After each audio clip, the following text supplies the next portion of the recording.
What is up, wrestling fans? Welcome to another Top Rope List edition of the Smark Out Moment Smack Talk podcast. I'm your host, as always, Tony Mango, and joining me as always are Robert E. Felice. Hello. And Callum Wiggins. Hello. Today it is July 5th, and I have no idea when you are listening to this because I don't know when I'm going to publish it in the next few weeks, let alone you might be listening to it 5 years from now, for all I know. But we are doing something that has been requested for quite a while now, and since we were trying to figure out some ideas of topics that we could do that probably are going to be timeless for the most part, and we could record in advance while I'm off in Brazil, figured we could do this thing because there's been a lot more of chatter and requests of us doing something like this year, which is to do a top rope list of our favorite wrestlers of all time. We've had requests to do our top 10 or top 20, our top 10 from right now, our top 100 of all time, like all these different kind of variations. And what we settled on was to basically, for the most part, do our top 25. We have different lists that are going on here. We've got, each one of us has our own separate lists. I have multiple separate lists on top of that because I just started to make supplemental lists and all. So it might be a little bit haphazard here and there because we didn't actually set any rules ahead of time because honestly, we don't really need to set rules. It's not like this is some kind of competition debate thing. We're actually not even going to do the debate part of the top rope list because this is favorites. So we kind of can't reach a consensus on this and be like, well, your favorite is this one. You know what I mean? This is just personal opinion. So it's going to work a little bit differently because there is at least like those variations of the top rope list. No, this one's ranked number 6 and that one's number 8 to you. And this one's number 1 to me. So we should balance it out to number 5 or anything along those lines. We're just going to straight up talk about our favorites of all time. And the qualifications were pretty much just whoever you want. It's not strictly WWE. It is not based on any time frame other than whatever you are interested in. So if one of your favorites is somebody from 30 years before you were born, that's perfectly fine. If one of your favorites is somebody who's brand new to the roster, that's perfectly fine too. You know, there's nothing that can really hinder what our own personal preferences are. I have a top 100 men's list and a top like 30 something women's list. I did not tell these guys ahead of time if they wanted to like separate them or anything. So do you guys have women and men mixed together in your lists? Yes, I do. Yes. Okay, so maybe in the future I might combine them and then rank them or something. I didn't do that ahead of time just because I thought it would be easier to separate the two. I actually thought about maybe doing another dark cast and maybe filling everybody in more on like my top ranking AEW people currently, my top current NXT teams, people. I might do that. I might not. I don't know. We're not going to focus on all those extraneous things today, though. We're going to focus primarily on our main lists because, I mean, if we do 25 each, it's going to be a little while there. But we will have some crossovers and stuff, and I might just very quickly toss out my extra 75 people. Kind of depends. I don't know. We'll see how it's going. We're going to see what the flow is like here. Keep it very casual. And even though there's no like debate aspect of this and, you know, there's no real way to chime in and be like, well, why do you like this person better than that? I disagree in the comments, you know, we still want to know what you have to say. So if you have your own top 25 or 50 or whatever list, drop that in the comments. If you are surprised at some people on our list, or you think that, it's baffling that we do like certain people, or, you know, you want to call out that like our tastes fit like a certain mold or anything, like Rob was saying ahead of time, it's interesting how you can kind of see what eras we're fan of. You know, whatever it is, leave your thoughts in the comments below. And while you're doing that, and before we get started on all these other kind of things, just a reminder, all the other things you can click around on YouTube, if you are in particular on YouTube, there's a little thanks button, there is the notification bell, there's the subscribe button, the like button, of course, very easy, just hit a little thumbs up. If you want to click the join button, you'll get access to the Darkcast, which if I do that extra one, then there you go. If not, there's also the other Darkcast that we did where we were setting up the bracket for the Heat of the Moment tournament. Same exact stuff as you could get over on Patreon. And if you want merchandise, Redbubble and TeePublic. And let's kind of just get this thing started now. I think that the best way for me to do this is probably to just have this up on the screen. Now, of course, if you are listening to this on the audio only version, there's nothing up on your screen because you don't have one of those. But as I said before, I have like a top 100 or something. And I am going to have, this is going to be my separate list for the women's list and all. I gave you guys top 50s in case you had any spillover that you wanted to talk about. But do you have that, or do you have like just your top 25 listed? I mean, I definitely have a little bit of spillover since full disclosure, as you were saying, there's no rules. When we got on here and I asked Callum if he had any tag teams, he said he did. So I'm sort of adjusting mine on the fly to also include tag teams. I get a little more discussion in there, but yeah, there's spillover. I mean, I have plenty of other ones which I'd like cut out to not be on the list, but I haven't ranked them in any way. They're just a bunch of other people that I would put on a more extended list, but I have no idea where I would position them from 26 to 50. So then I think what I might do here, because we're going to kind of keep one of those little things going of like, when we reach a point where, hey, this person's really high up on my list and all, compared to other people, we're going to kind of wait and talk about it a little bit later on. I think what I might do is do a speed round real quick for my number 26 onward, and not really talk much about them. If you want me to talk more, I can talk about them in the Darkcast and all. But I'm going to speed round them, and then obviously I think some of these people are going to be on your lists, so I'm not going to Bogart the conversation in that way. Bogart? Really? I pulled Bogart out. Did not expect that to happen. So like when you amaze yourself with the words you say. Yeah, it happens. So I'll try to do it this way. Again, these things are all like, they fluctuate. But when I was looking at my list of the all-time card that I'm working on here and there, I started to take those names and I, went through a whole bunch of different lists and all. My number 100 was Tyson Kidd. My number 99, Santos Escobar. I was like, oh yeah, you know what? This is kind of, I really do like Santos Escobar. Oh, and for the record, from the top like 30 or so names, I did a bias sorter, and it like mathematically told me who I like the best compared to different people. Pretty much from 30 onward, I just physically went, oh, I'll rank that one above that one, and so on. So again, no need to stop me and say we'll talk about them later, because I'm not going to really talk about them. But 98 Road Dogg, 97 Lex Luger, you got Bob Holly, Rusev, Ken Shamrock, Kyle O'Reilly, Gunther at 92. I will pause for a second there and just say the reason why he's so low is because I haven't seen as much of him as some other people, and nostalgia factors in quite a bit for me. So Gunther is very quickly moving up that list. I'm a big fan of Gunther. There's Drew Gulak, big fan of the PowerPoint presentation, Montez Ford, Matt Riddle, MVP, Ric Flair. Yeah, Ric Flair all the way down at 87. I've never been the absolute biggest. cut off at 26. It's one of your 20 past 25s. Yeah, and that's only after it was like, oh, we can add tag teams. Oh shit. Yeah, I don't have tag teams on the list. If I did that, this would adjust quite a bit too. Rick Rude, right next to Ric Flair. I didn't realize that. RVD. For anybody that says I hate RVD, no, I don't. I just think that he's overrated in a lot of ways. Number 40 for me. Umaga, or Umanga, as I always like him better. Keith Lee dropped down when he's been in AEW, but really is a big fan of him in NXT. Shelton Benjamin, Damian Priest, Adam Cole, Rikishi, Dudley Boyz, Ricochet, R-Truth, Drew McIntyre, CM Punk all the way down at 74. Yep. Chad Gable, DDP, Robert Roode, Baron Corbin.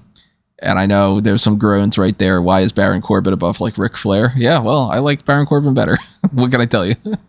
Rey Mysterio. I hate that he's at 69 already because it's like that's so low. But Rey Mysterio is still great. And if you look at this, like how many hundreds of people have been in pro wrestling? We'll talk how more many about thousands? Vader, Bam Bam Bigelow, Bobby Lashley, Zack Ryder, Cesaro, Santino Marella, Wade Barrett, John Moxley, Seth Rollins, William Regal, Goldberg, Big E, Sheamus, Dolph Ziggler, Jeff Hardy, Goldust, Orange Cassidy up at number 52. I am a huge Orange Cassidy fan. And Wow. yeah, when I started moving people around, I was like, I like him better than him. I like him better than him. And I was like, crap, he's moving really far up that list. Number 51, Braun Strowman. So he's what he. Cassidy's way lower on your list than he is for me. See, I think that one of the factors for me is that for anybody that's like on the newer side, I felt like I just couldn't put them above some of the other people. But Orange Cassidy in a bubble is one of these guys that I think is like a once in a lifetime type of performer. And if I'm being perfectly honest with like him compared to some of the other people that you'll see on this, I do genuinely like him better. Like if you were to, I'll spoil like a name. Like if you were to say, give me 100 matches between these two guys, who are you going to enjoy more? I would rank him above like a Ted DiBiase that I have higher up on the list, for instance. But we'll come around to talk more about him. My number 50 is Sting. 49 is Eddie Guerrero. He's going to be way high up on some of your lists, I know. Kurt Angle as well, yeah. Tommaso Ciampa, John Morrison, Jeff Jarrett, Christian, John Cena, Cody Rhodes, Hulk Hogan, MJF. Again, same sort of scenario as Orange Cassidy. The Usos as the only tag team that I put together because I was like, realistically, I just can't separate them all that much. There's Samoa Joe, there's Big Show, Mark Henry, Brock Lesnar, Sami Zayn, which I really wanted to put him higher up, but hey, when you start getting up to this kind of range, it's really difficult. Roddy Piper, AJ Styles, Psycho Sid, Yokozuna, Roman Reigns, Booker T, Jerry the King Lawler, British Bulldog. That is my 26 onward speed round, at the very least. Not factoring in the women, because the women I have separate, as I mentioned. But let's get into the actual top 25s, and some of these will definitely be talked about on there. Since I just ran through my list a little bit, what do you guys go? What's your number 25 on either one of yours? I will go first. As the only woman who cracks the top 25 for me, Sasha Banks. Sasha Banks is, of course, in my my top list. She is higher up. Well, I mean, because it is a separate list, she is very high up on my list. I'll say that. Yeah, I mean, if this was a top list of women, this should be my number one. Pretty much.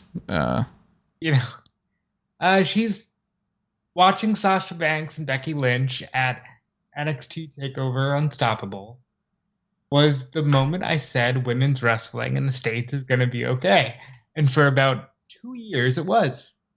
And Sasha Banks is one of the main reasons for that. And I do wish I took some more time to do a deep dive into like Stardom and things like that. And I do love like classic Joshi, like when we're talking about Paul Nakano and stuff. But for me, like my fandom, Sasha Banks is the best I've ever had the privilege of watching on a regular basis. I just looked it up. She is my number 4 top woman of all time. Is she on your list at all, Callum? No, she is not. All right, so then let's keep talking about her for a minute. Yeah, she is somebody who I think is, again, one of those, like, in any era, if she did what she's doing now, she would be the top woman in pro wrestling.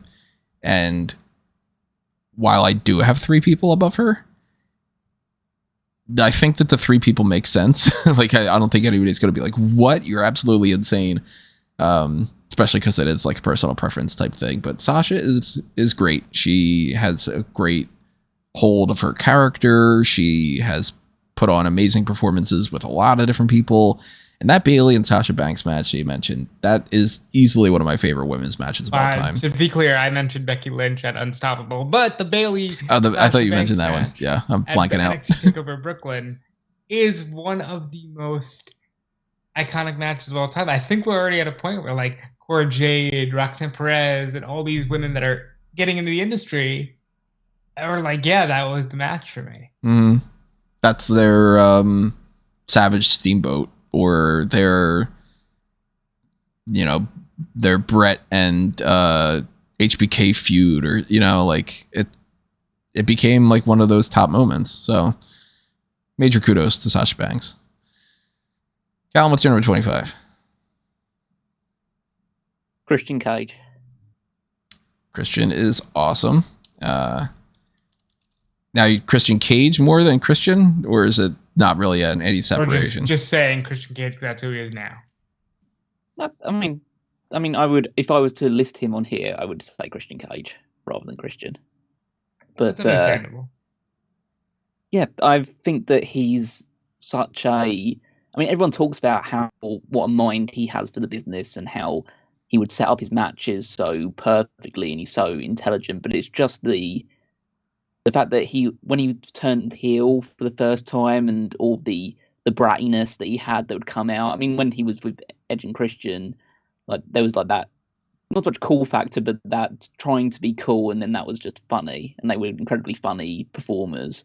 But then when he turned heel, you could tell that he was the more polished in-ring worker than Edge at that point. Edge was obviously had a bit more of the natural babyface charisma, but Christian was a great heel where he would just slap them out every time that he was frustrated and angry, and then you turn into like the Captain Charisma gimmick, and that was just a load of fun as well. Like his partnership and then feud with Chris Jericho was great in like the early 2000s, and the fact that he's just continued, obviously with a break in between due to a concussion which took him out of the ring for a while, but to this day he is one of the biggest heels in AEW. His promo skills are fantastic. He had that period in TNA where he was essentially like, until Kurt Angle came in, the whole company was kind of built around him for a little while. Yeah, I just think that he is such a underrated performer in a lot of people's eyes because of because he is just so unbelievably good, but people will naturally gravitate towards Edge because Edge was pushed harder, and not like unsurprisingly or incorrectly, like Edge is definitely like a great wrestler as well, but I always gravitate more towards Christian, and so he'll always be on this list, and Edge is not going to be on my top 25. That's amazing. Well, like there's going to be such a disparity there. I will say Christian Cage does crack my top 50. Would have been at number 36, sandwiched between the Motor City Machine Guns and Dolph Ziggler. You want me to add that in there? Where's Motor City Machine Guns? 35 or 37?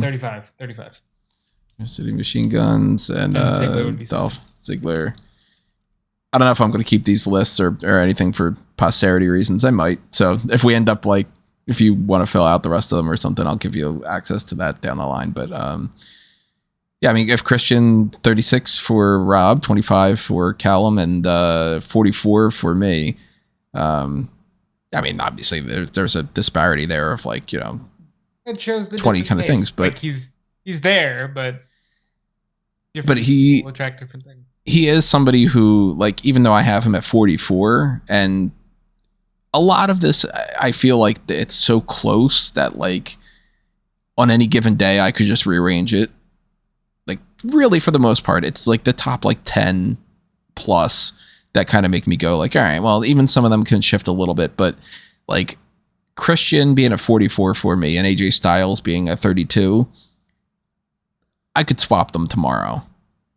The Christian wouldn't make my top 10 by any means, but you put him on a good day over like a Roman Reigns at 29 for me, could very easily put him above them. Christian's great. He is underrated, like Callum said. He's overlooked a lot of the time when people are making lists and all. Great heel, great baby face, fun to watch in the ring, fantastic promo. Can't say enough good stuff about Christian. I do have Edge higher up on my list considerably, but that's not to crap on Christian, because if he wouldn't have been in that tag team with Edge, then there wouldn't be that burden. You know what I mean? And maybe that wouldn't have allowed him to have a lot of those great moments as well. So that, there's a positive and a negative that goes along with it. But always comparing Christian to Edge makes Christian seem worse in a lot of people's minds. Whereas if you just take Christian by himself, you're like, man, this guy's great. Look, Edge is very, very high up on my list.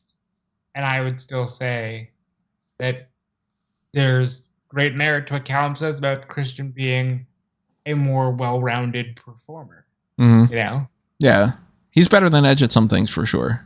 And even though, personal preferences are one way or the other, I kind of look at them as like they're very close despite multiple people in between them. My number 25 for the women is Liv Morgan. I don't really have too much to say about her. I kind of just willy-nilly just ranked a bunch of the women that I had on my like all-time list. But my number 25 for the men is Billy Gunn. I do not expect him to be on either of your lists. He's nowhere near my list. Daddy ass? Love Billy Gunn, man. He is somebody that I wish would have won a world title. I think that he's always been fun. He's always had a good look to him. I've liked him from the Smoking Guns onward, and you're going to see a lot more. I think that the general consensus we're going to get here is my list is going to be a lot more of that heading into the new gen all the way through the Attitude Era. And then there's other people. I mean, obviously, like I got like Wade Barrett on this list, and the ones that weren't even close to those type of time frames. But my age is going to show more than what you guys are. You guys are going to have more that 2000s onward. So even like Brock Lesnar being number 35 for me, he's probably way higher up on your lists because you were able to watch the whole like chrysalis of Brock Lesnar becoming who he was. Whereas I came in and it was like, all right, Brock already was established and I'm getting the second back half of his career. Billy Gunn is... No wonder you established a rule. No wonder what? No wonder you established a rule, Brock Lesnar. You never got to experience good Brock Lesnar. Like, he wasn't a thing at all when I stopped watching. So, yeah. I would realistically say that Brock Lesnar would probably be my top 25 if it was just the back half of his career for me. But that's just for me. Even still, I mean, Brock Lesnar is great in a lot of ways, but nostalgia definitely factors in for me quite a bit. And Billy Gunn, loved the New Age Outlaws, one of my absolute favorite teams of all time. Of course, DX in general. I like what he's doing right now with the whole daddy ass thing and all. I've just always had a thing where I've thought that Billy Gunn should be higher up. And if I would have been watching during the whole one Billy Gunn thing, I probably would be like, hell yeah, man, he's finally going to get to the main event. And then I would have been disappointed. Obviously, Bart Gunn is not on my list. Sorry, Bart. That's unfortunate. I'm going to go a little snake style here. I'm going to mention another person. I'm going to go my number 24. I'll go 24 for the women just to say it. I put Mandy Rose on there. A lot of the women, it's pretty much top 10, and then it gets a little haphazard. So whatever. But talking about Billy Gunn and tag teams and people that I think are underrated and all, but somebody that I don't anticipate on your lists, Xavier Woods. The more I thought about it, the more I was like, I really fucking like Xavier Woods. I think that he is just great on the microphone. He's fun in the ring. He seems like such a nice dude. I want that guy to get major pushes, and I don't think I've ever been disappointed to see him. He hasn't had the best matches in history, but I'm not ranking this based purely on in-ring skill. And I rank it based off of a lot of character work and a lot of just overall fun and entertainment value. And Woods is one of the guys that I think really makes the New Day what they are. And New Day is my favorite team of all time. So I had to put him pretty high up. And the more that I did my bias sorter thing, that's what it mathematically came out to. And I was surprised about it because I was like, I would have thought that he would have been in like the 40s range maybe. And he came out 24. And I'm like, you know what? I think he kind of deserves it. I really, really like Woods. I'm sorry. Did you want me to go? Do you want Callum to go? Either one. Well, I didn't know if we were going to talk a little bit more about Woods before we moved on to the next Oh one. no, go ahead. No, go ahead. Yeah, if you guys want to talk more. I'm just I think that he's always been a very charismatic talker, and I like the fact that he just seems like a genuinely good person as well. Mm-hmm. That kind of just elevates the fact that he's definitely like great in the ring. And I remember just watching him back in TNA with like Consequences Creed and all that stuff, and thinking, oh, this guy's pretty good. Like I was always a bit more attached to Jay Lethal at that point because he was the more established name, but I just thought that there was something in Consequences Creed, and then when they gave him the gimmick that he had in NXT, I thought, this guy's not gonna make it very far. So I'm glad the New Day happened for him because he seems like he seems like a great guy. At the very least, I want him to win that Intercontinental title or something. But like when we get Kofi winning the world title, Big E wins the world title, I'm like, I wish that there would be a push for him to do the same. I agree. Woods, and maybe he'll get there, but he definitely deserves it. He's fantastic at everything he does, and like Callum said, he's a genuinely good person on top of it, which does count more and more these days. It's hard to defend a lot of people. Like you're not going to see Chris Benoit on my list, and to be honest, before that, Chris Benoit wouldn't have been super high on my list to begin with. He's a great in-ring competitor, but I was never that like just entranced by Benoit.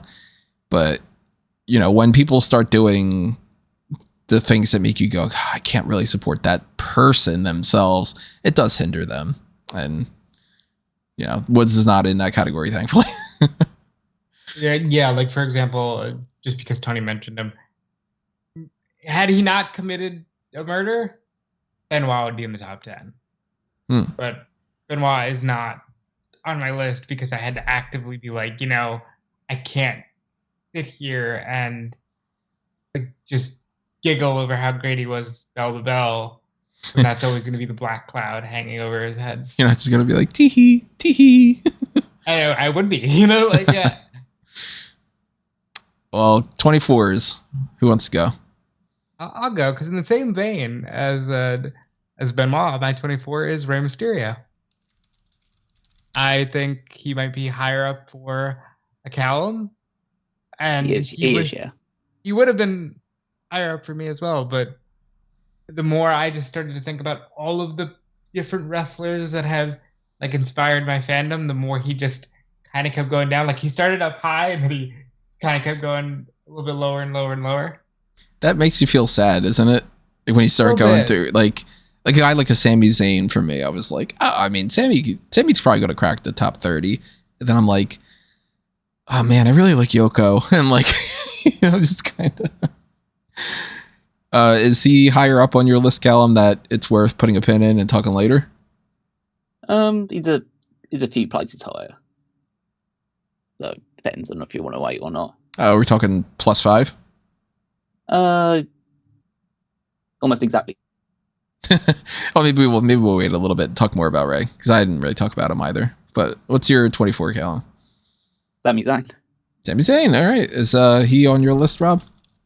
He's not on my top 25. Unfortunately, another one of those like, he'll make it. He didn't make it. Yeah. He's actually it's way lower.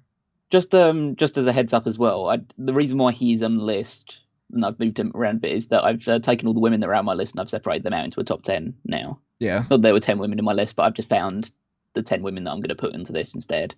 So we can talk about that when we get to my top 10. We'll get to my top 10. I'll talk to my women's one as well.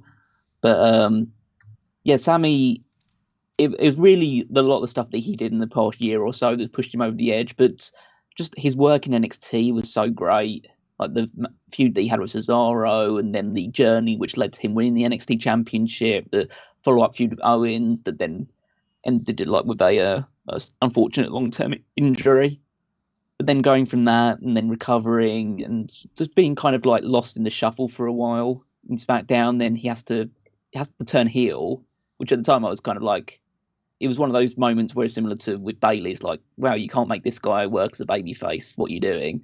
But then he turns out he's an absolutely awesome heel as well, and you get to see more of his mic work. And even to this day, where he clearly isn't as dynamic as he was back as his El Generico days in the ring, and he can't do stuff like the top rope brainbuster or some of the dives through the bottom rope into the tornado DDT on the outside, and some of the more flashier stuff.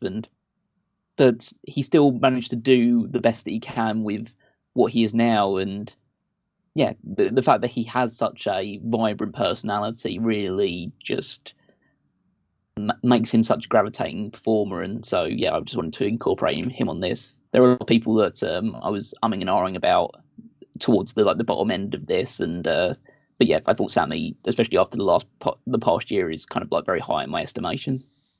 He is great in so many ways that I didn't know when he first came into NXT. Like, I hadn't seen anything of Sami Zayn, and I had heard some good stuff, but I only had heard like El Generico, it's kind of funny and all, and I was like, all right, well, I mean, maybe he'll be a kind of funny guy to toss around like the mid-card range. And he very quickly became a guy that he was worth investing in.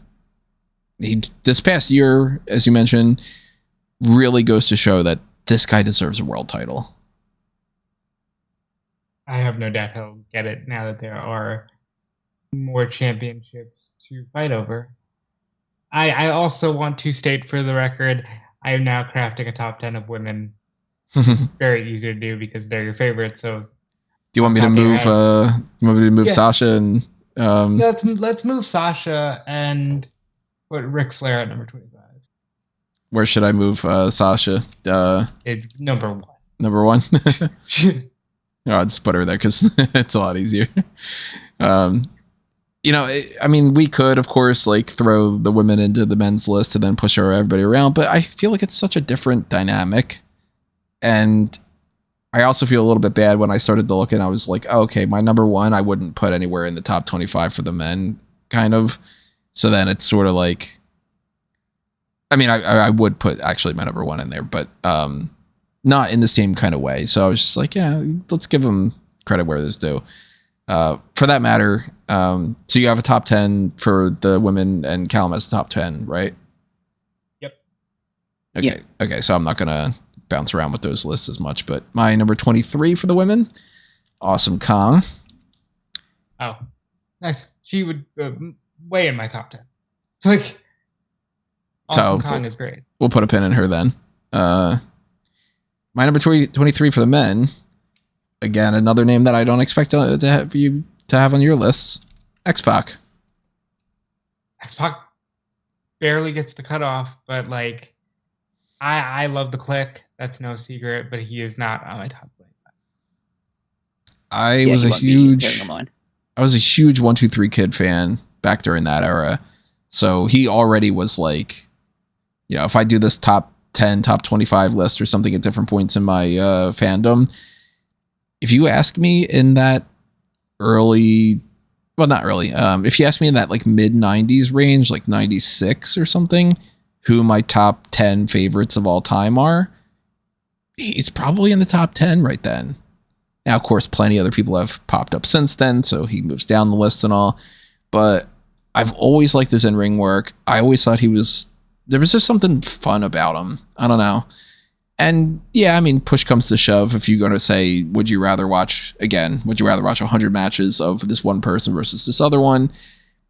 I would rank some other people higher, but when the bias order came up and it said like, who would you pick between X-Pac and like Booker T? I was like, I really like Booker, but there's something about that nostalgia for 1-2-3 Kid and X-Pac.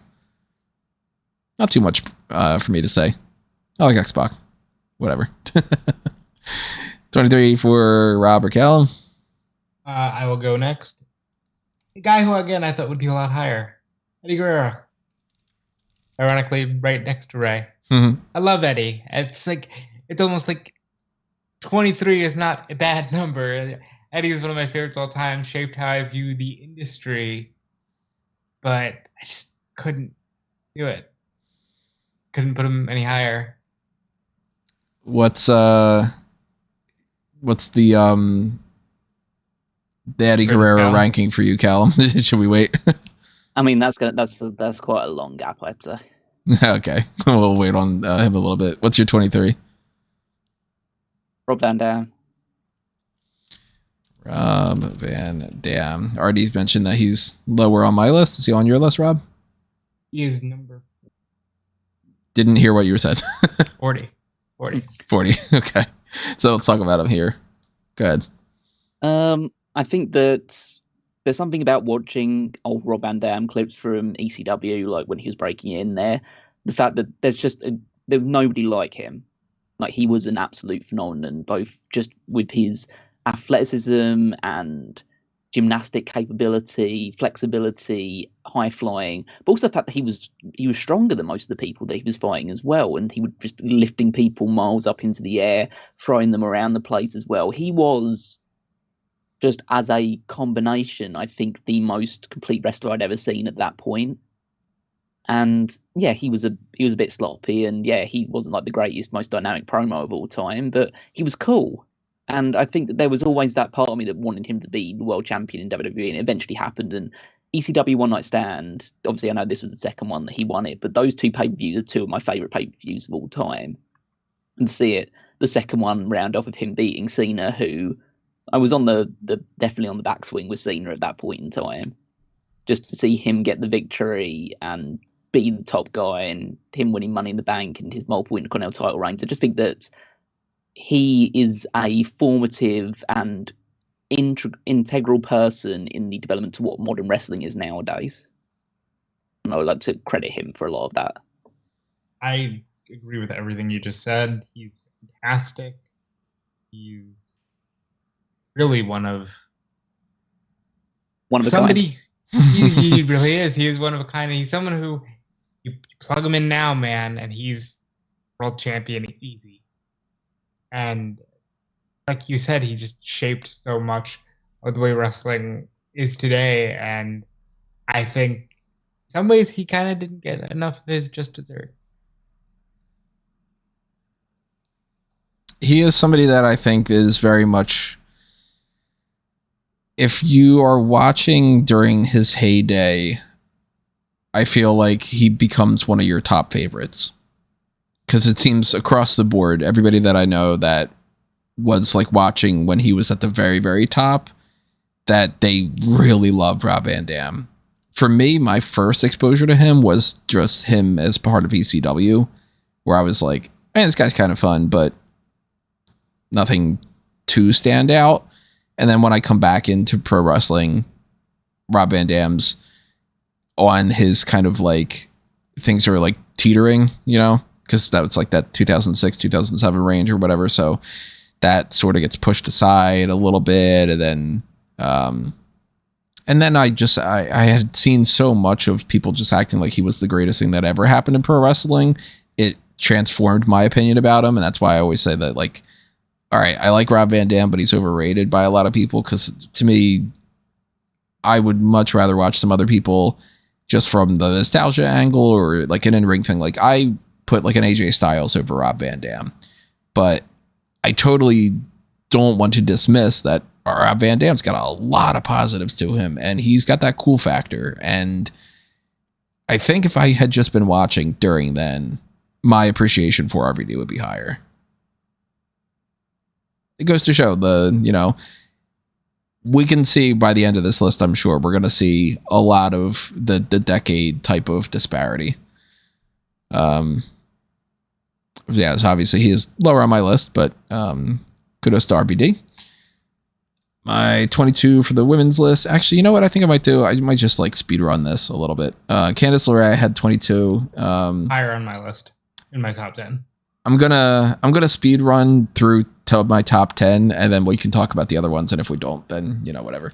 I've got Natty on there. I got Lita on there. I put the Bella Twins together. Who do I have? Paige on here. / I guess you could put Saraya. I don't know. Paige. Melina I have on there. Zelina Vega over here. I've got Michelle McCool at number 15. I've got Naomi at 14. I've got Carmella at 13. Bailey at 12. And my number 11 is Shayna Baszler. She doesn't have two H's in her name. So just for the sake of making it a little bit easier for me. My number 22, that I already know we will put a pin in, Daniel Bryan. Daniel Bryan Danielson. I have a feeling we'll be putting a pin in mine as well. But my number 22 is Hiroshi Tanahashi. What was it? You dropped out again. Hiroshi Tanahashi. Hiroshi Tanahashi. He's not on my list, but Callum, is he on yours? He's not on my top. No, he's not on my top 25. Oh, really? Okay, so I'll just talk about him here. He is the reason I watch Japanese wrestling. So I found New Japan by looking at Wrestle Kingdom 3, where I was like, oh, Great Muda's still wrestling. Oh, who's this guy? He's super cool. And he's just sort of maintained that aura for me on top of just being, a fantastic wrestler. And it's because of him that I started to follow more of New Japan, and I've really enjoyed watching his career. And now he's kind of on the back end of things, but Tanahashi might be the reason New Japan got out of their dark ages. And I think he deserves a lot of credit for what he's been able to do for that company and Japanese wrestling as a whole. Oh, he's absolutely the reason why New Japan got out of the dark ages. He's I can't say anything more than he's a generational performer and has the rightful claim to be the current ace of New Japan, the eternal ace of New Japan, pretty much. And yeah, the reason why I didn't put him on there is that I started watching New Japan at a point where he was still very prominent, but I never really gravitated to him as my guy. But there's no doubting that he is like legendary in every sense of the word for New Japan, and continues to be prominent to this day, even though, as I've constantly said, his knees don't work anymore. And of course, New Japan's pretty much an entire blind spot for me, so I've never seen Tanahashi in his prime. I've only seen him in the past few years. Who's your number 22, Callum? Jon Moxley. Do we put a pin in it if I have the Shield as a unit? It depends on how high up you got him. They're a little higher up than 22. Because I'll say, that I've got all the Shield already covered in my list, so they're not higher up on me. No, I absolutely Moxley's not a Shield. Jon Moxley's not the Shield, though, is he? I think that's fair. I think you can talk about Jon Moxley.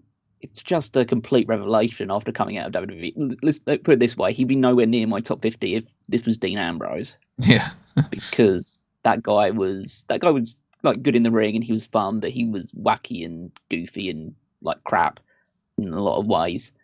But that revelation of him just coming to AEW, that freedom going away from it, and him turning up in New Japan and wrestling in the G1, like it was just a complete 180 to a guy. And as I say, I'm actually somewhat of a fan of deathmatch wrestling. I don't watch it, seek it out regularly, but I enjoy a very good hardcore match, which will be kind of apparent with some of the other names on my list. But I like number 2, guys Nick Cage. that could deliver that sort of strong style and is willing to get a little bit bloody and dirty. And I love pretty much most of the matches that he's had since coming to AEW, like the death match with Hangman Page from Revolution this year, and the matches that he's had with Omega, and notwithstanding the exploding barbed wire death match, of course.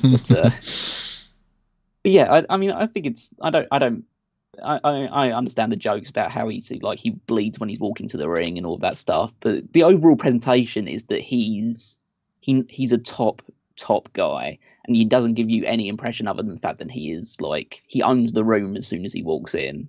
So yeah, I just think that he's amazing, and maybe in a short period of time he's still got a lot of miles left. Oh, I say a lot of miles, but he's still got miles left on the clock, so who knows if he'll move up further than this as time goes on. But especially with my love of AEW and how much I've enjoyed that over the course of its duration, he's one of their all-time top guys already. So yeah, he needs to be on this list, I think.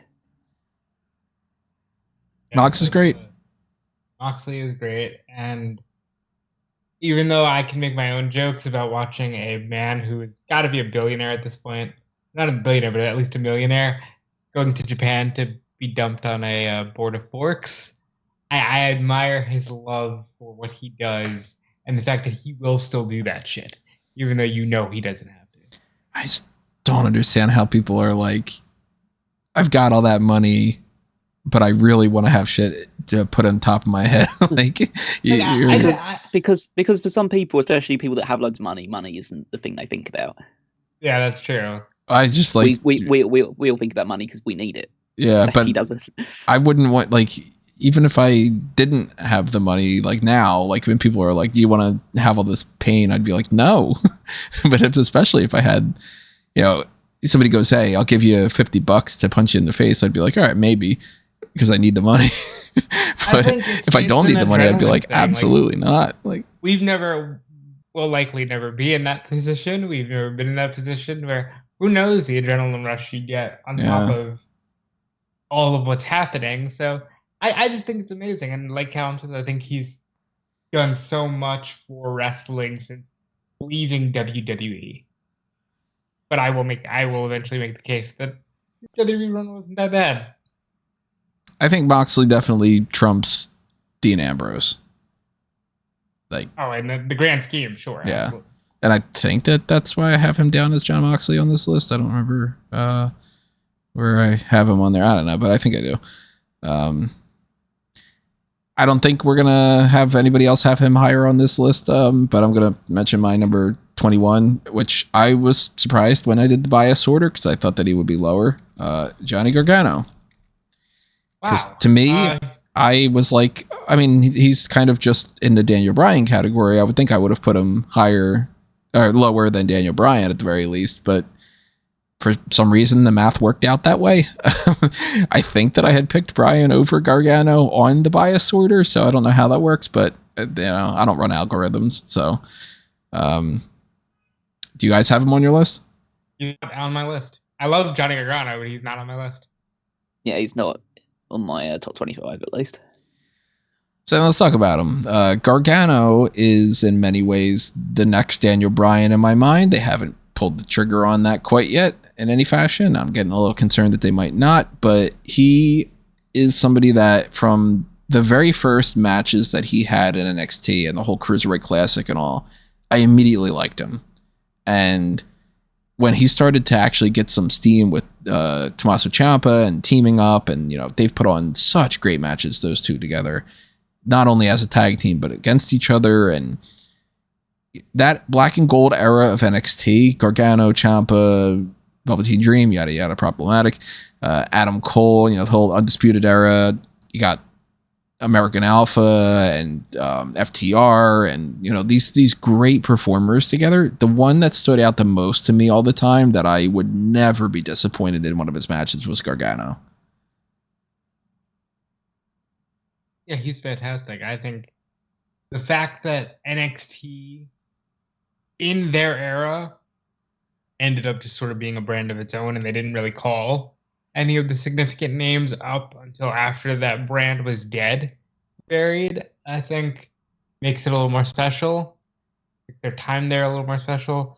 But to me, unless he has like a phenomenal run on the main roster, and I haven't seen it yet, Johnny Gargano will always be associated with NXT and the glory days of that brand.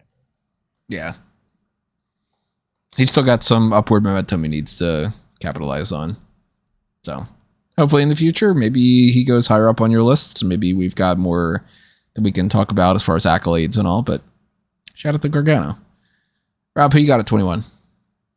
At 21, I have Matt and Nick Jackson, the Young Bucks.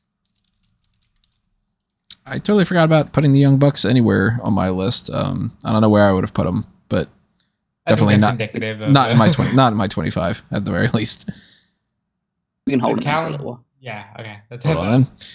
21 for you, Callum? Kevin Owens.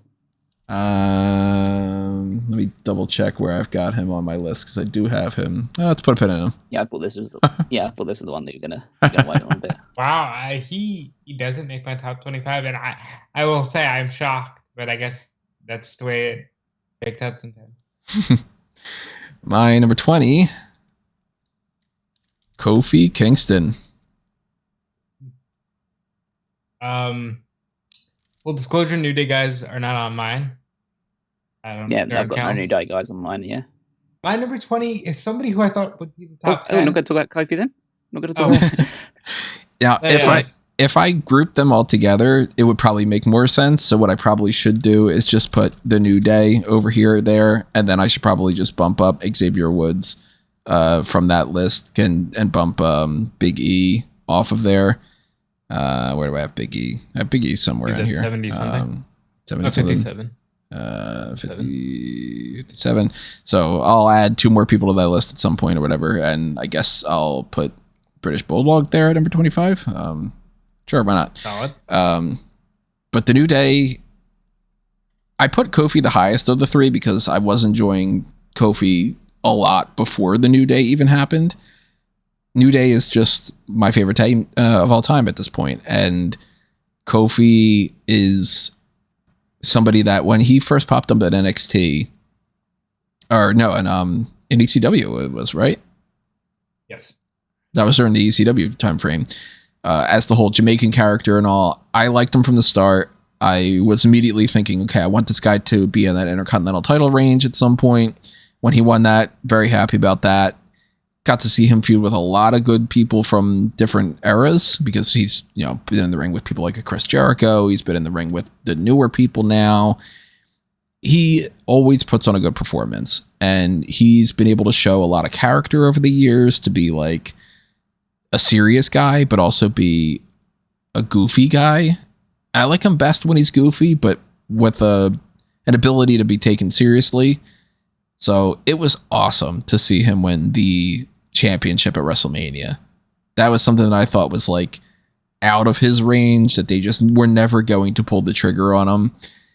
When it finally happened, it was like, fuck yeah, man. Sometimes people that put in a lot of hard work and might not fit the bill for exactly what the typical WWE champion would be, just give it to him, Like, I think that Kofi fits in that Eddie Guerrero type range in a lot of ways. Kofi's the fucking man, and like, Kofi's one of those people who I've seen the whole career and the whole evolution, and it's been really cool seeing him go from he's just another one of those lame ECW guys to okay, he's a good mid-carder to oh man, I'm really rooting for this guy to become the top guy.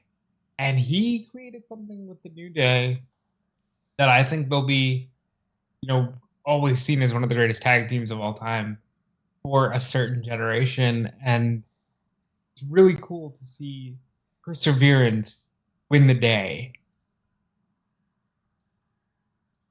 Kofi is just, again, it's another great guy, seemingly just getting his dues in the end. And as I can't say that like he's always been one of my go-to guys throughout the course of his career, but I've always thought that he was a great hand in the ring. And then that moment of him winning the title is one of the most invested I've been in a matches in a very long time. So just for that moment alone, he has a place in wrestling history. Oh yeah, man. Good job, Kofi. Kofi fucking rules. Like, number 20, Rob?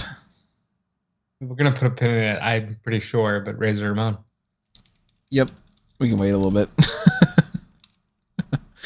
Because Callum's got him at number 2. Callum, you're at number 20. Mojo. He's my number 17. Do we need to put in that? He was 37 for me. So, 17. We can I wait till Rob puts him in. I mean, if he said 17, I'll just put him on there because for there. But we can wait a little bit, I guess. Yeah. My 19. Let me find out where they are on this. Big Daddy Cool, Diesel / Kevin Nash. Surprisingly, doesn't make my list. And I definitely know that it's not on Callum's list. Well, no, he's number... No, don't check. Yeah. Again, I'm a product of that era.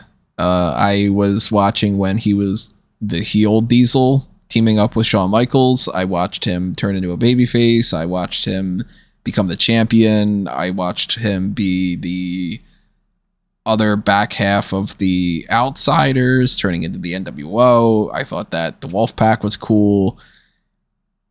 If I hear that like truck noise, just in everyday life, if I hear that, maybe 50 to 75% of the time, I hear right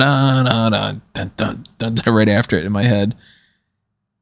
I like Big Daddy Cool Diesel better than Big Sexy Kevin Nash. I'll say that. But Diesel, I guess I would say I'm a Matt Stryker, where if he pops out in a Royal Rumble, it's like, oh fuck, it's Diesel. You never know.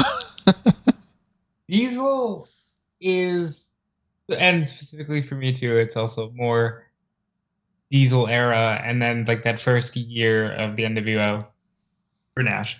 But I've said this before. I think he is probably wrongfully, shamed for his title reign, and I think he had a lot of expectation on him at that time, and I think he did as best as he could, and the character was a little bit ahead of its time. We talk a lot about the Attitude Era. Diesel would have fit right in with Austin, with what Hunter ends up becoming, with all that. So I wish people looked more fondly on Big Daddy Cool. I think he's a trendsetter in a lot of ways. And there are people that have done every element of that better on their own. Like, of course, there are better people that are in the ring. There are some better promos out there. There's better, even just like the fact that he was like this really tall, muscular guy. There's people that are taller. There's people that are more muscular, like whatever. But as a package deal, he was like special during that time frame. And let's not beat around the bush. They gave him really crap feuds to work with. Yeah, we joke about Mabel, but that's not fair. You put Diesel in his prime against people that can work better. I think not only does he get better in the ring, but he looks better by proxy, because he really couldn't do anything with somebody like a Mabel. And then you put him in with a Brett or Shawn Michaels, and the matches are still fun to watch now. So it's like, if he had this plethora of talent that we've got on the rosters now, you put him against like a Sami Zayn, my God, that match would be fucking fantastic. You put him against a schlub from AEW Dark, and it's going to feel like it's kind of shit, but then that's what they had. A Ludwig Borga isn't going to be as much of an entertaining opponent as, I don't know, Cody Rhodes or someone. So, Big Daddy Cool makes it to my list. What's your number 19, Rob? FTR. So FTR is not on my list, but now that I moved these around, FTR would go somewhere on there because I didn't realize that I forgot about them. They wouldn't have been in my top 25, but they would have been there. They would have been somewhere around here. Should we put a pin in it, Callum? Yes, please. I thought so. What's your 19? Rey Mysterio. All right, so then that's got Ray covered. Let's talk about Ray. Just, again, one of the most innovative, incredible performers that you would ever see at a certain point in his career. I mean, I started watching wrestling in 2002 when he was going back onto the scene in WWE, and just the stuff that he was doing then was just mind-blowing crazy. The Hurricane Ranas, diving around the ring, the springboards, like, it was just like, they described it like a human highlight reel. And then you go back and watch his stuff in WCW, and he's even lighter, and he's even faster, and he's even more like bouncing around all over the place, and just crazy to watch. And even to this day, I think Ray is a criminally underrated promo. I think that doesn't get the credit he deserves for that thing. For especially the one that really sticks out in my mind is the feud that he had with Brock Lesnar, and the promo-driven aspect of that, because of like the attack that Lesnar did on Dominic, and how emotive that he was able to get through building up to that match. But he can have great matches with pretty much anybody, and he's willing to get like thrown around all over the place. I'd say even nowadays he's got much more of a mind for the business, so he's a better worker, even if he can't do the same level of things because he's probably had like a dozen surgeries on his knee.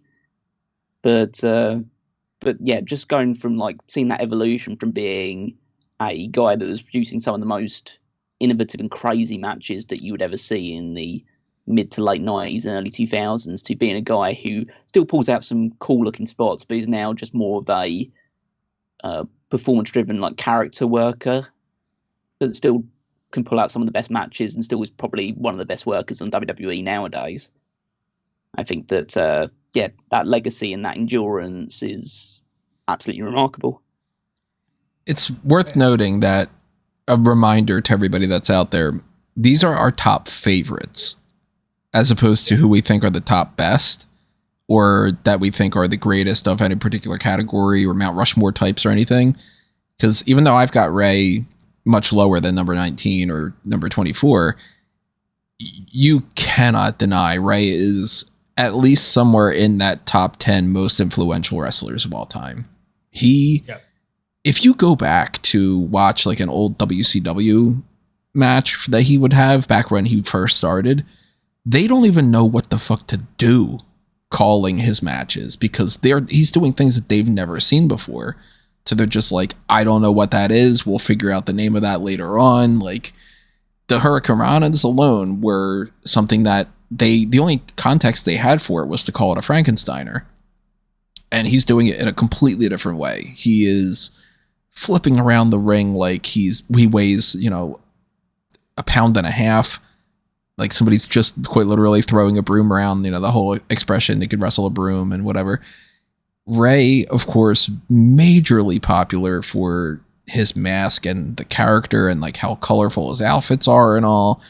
Perpetual babyface that just would not work as a heel. And yeah, I mean, the promo stuff is like, that's been something that has hindered him from time to time. And of course, the injuries have gotten him to not be able to do what he did back then. He can't do that now, but Ray is fantastic.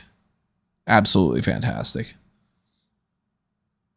Yeah, what else can you say? The only thing I would suggest is that people go seek out some of his stuff. Obviously, everyone knows about Halloween Havoc at this point, so much so that I think it might, to a new eye, feel a little overrated. Very much. Because they won't be able to grasp what the fuck was going on at the time. It's a Steamboat Savage thing again. Yes. And you got stuff with him and, Benoit and Angle on an episode of SmackDown. They had a great three-way. There's the SmackDown 6, 2 out of 3 falls from the, I think it was an October episode of SmackDown. Like that's on my top 10 matches of all time. Ray is so good and really needs to get every bit of his praise while he still can. One of those people that was well deserving of a Hall of Fame induction years upon years before he got inducted this year. I don't think my number 18 is going to be on your lists, but of course, stop me if he is. $1 Million Man, Ted DiBiase. He is not on my top 25, but he does crack the top 50. Nice. Not on yours at all, right, Callum? No, not on my top 50 at all, no. So, Ted DiBiase, to specify senior, not junior, one of my absolute favorite characters of all time, to a point that often duplicated, never comes close. Never duplicated. Yeah, but I forget what I just said. I said something wrong.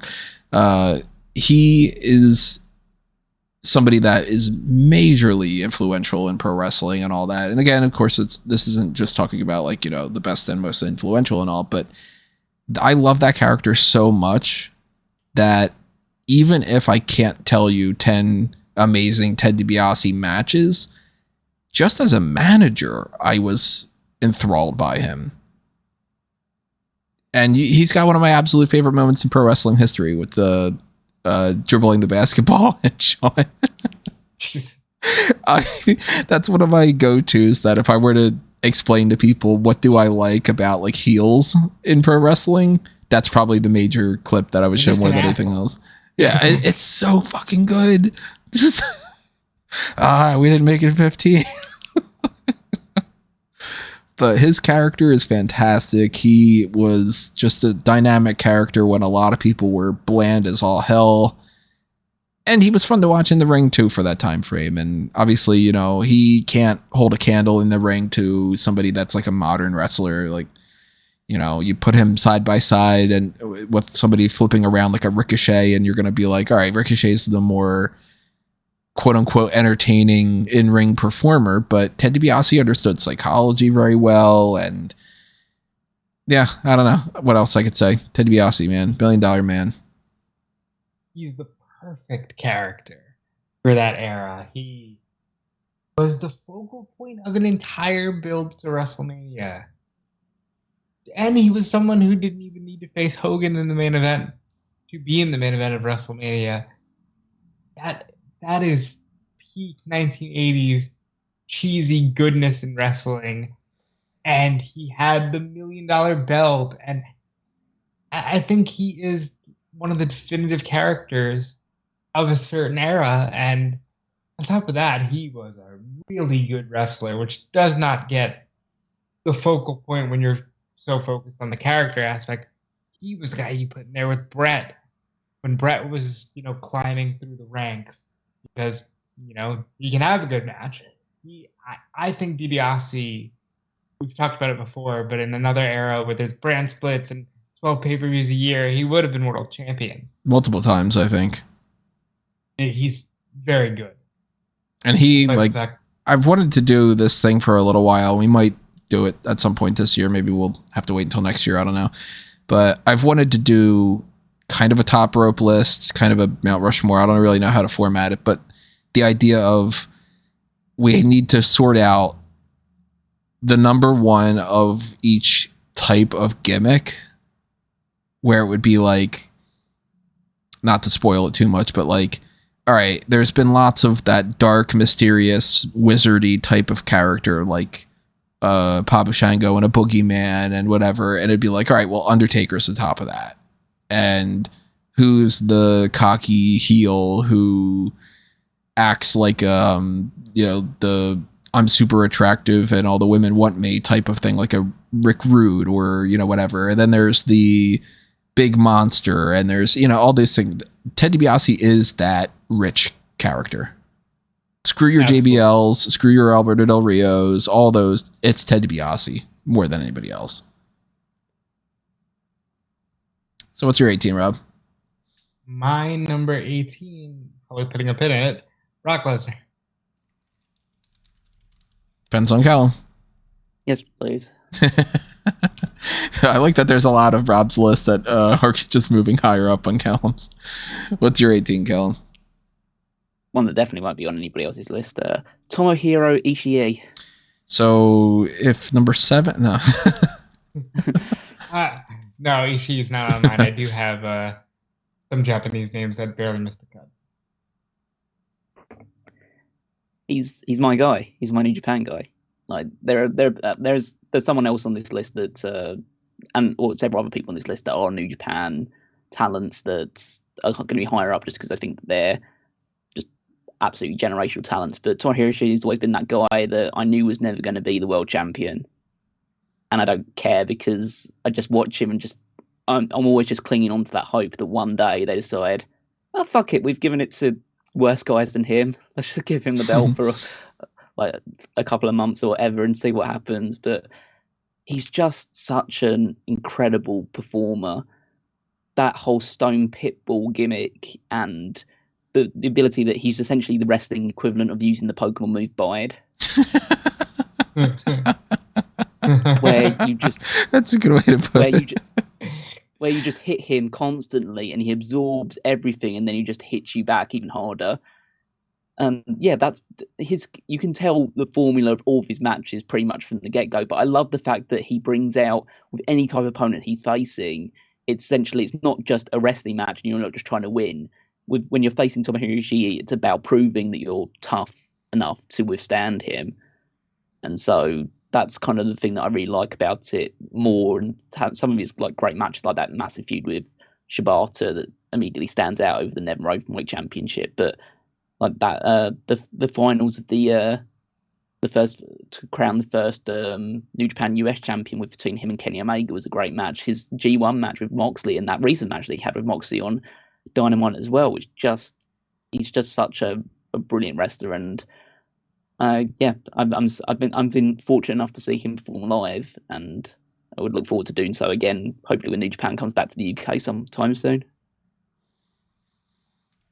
I like Ishii. He's a little too just strike for me to put him on this list, but he's a lot of fun to watch when we do get to see him. Haven't seen much of him, but what I have seen has been some interesting matches. So I'd be curious to go back and, if I had all the time in the world, I'd go back, check out stuff in their primes, and probably would enjoy him even more. We might have to put a pin in this one. I don't know for sure. My number 17 is Randy Orton. Go ahead. Not on your list? Assuming he's not number one. No. He's definitely not my list. No, he's not on my list. Really? Huh. I think Randy Orton is, dare I say, underrated in a lot of ways, despite the fact that he is one of those like top talents that, has long been building a Hall of Fame career. I think that he does have some flaws when it comes to certain matches, can get a little boring with like a headlock or something, but his finisher is one of the best of all time. He has one of the best looks of all time. He's had great feuds with countless different people.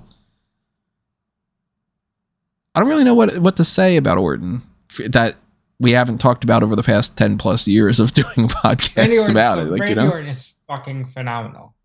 It is just a damn shame that in terms of match quality, I feel like he peaked in 2004. Because all of my favorite Randy Orton matches happen in like a year's stretch of time. And while I love everything he's done since then, I just think that overexposure and the business kind of getting faster in terms of in-ring hindered him a little bit, where it made it seem a lot more boring than it would have been in 04 and 05. But Randy Orton's one of the best of all time, to the point where like I was emotional with all the reports over the last year that he just might not come back, period. And I'm glad he will eventually come back. I think. Hope so. He deserves all the love in the world. RKO is iconic. I do know this. For like the generation right underneath me and Callum, he is the guy. That RKO is the move. And there's something to be said for that. You know how like people talk about whether John Cena should beat Ric Flair's record? Mm-hmm. I've always kind of thought maybe Orton should instead. It's not going to happen now, which is a shame. I don't think that Cena is going to happen either, but Cena on your list? Who? Cena? Is Cena on your list? 42. Okay, because I'll just say this now.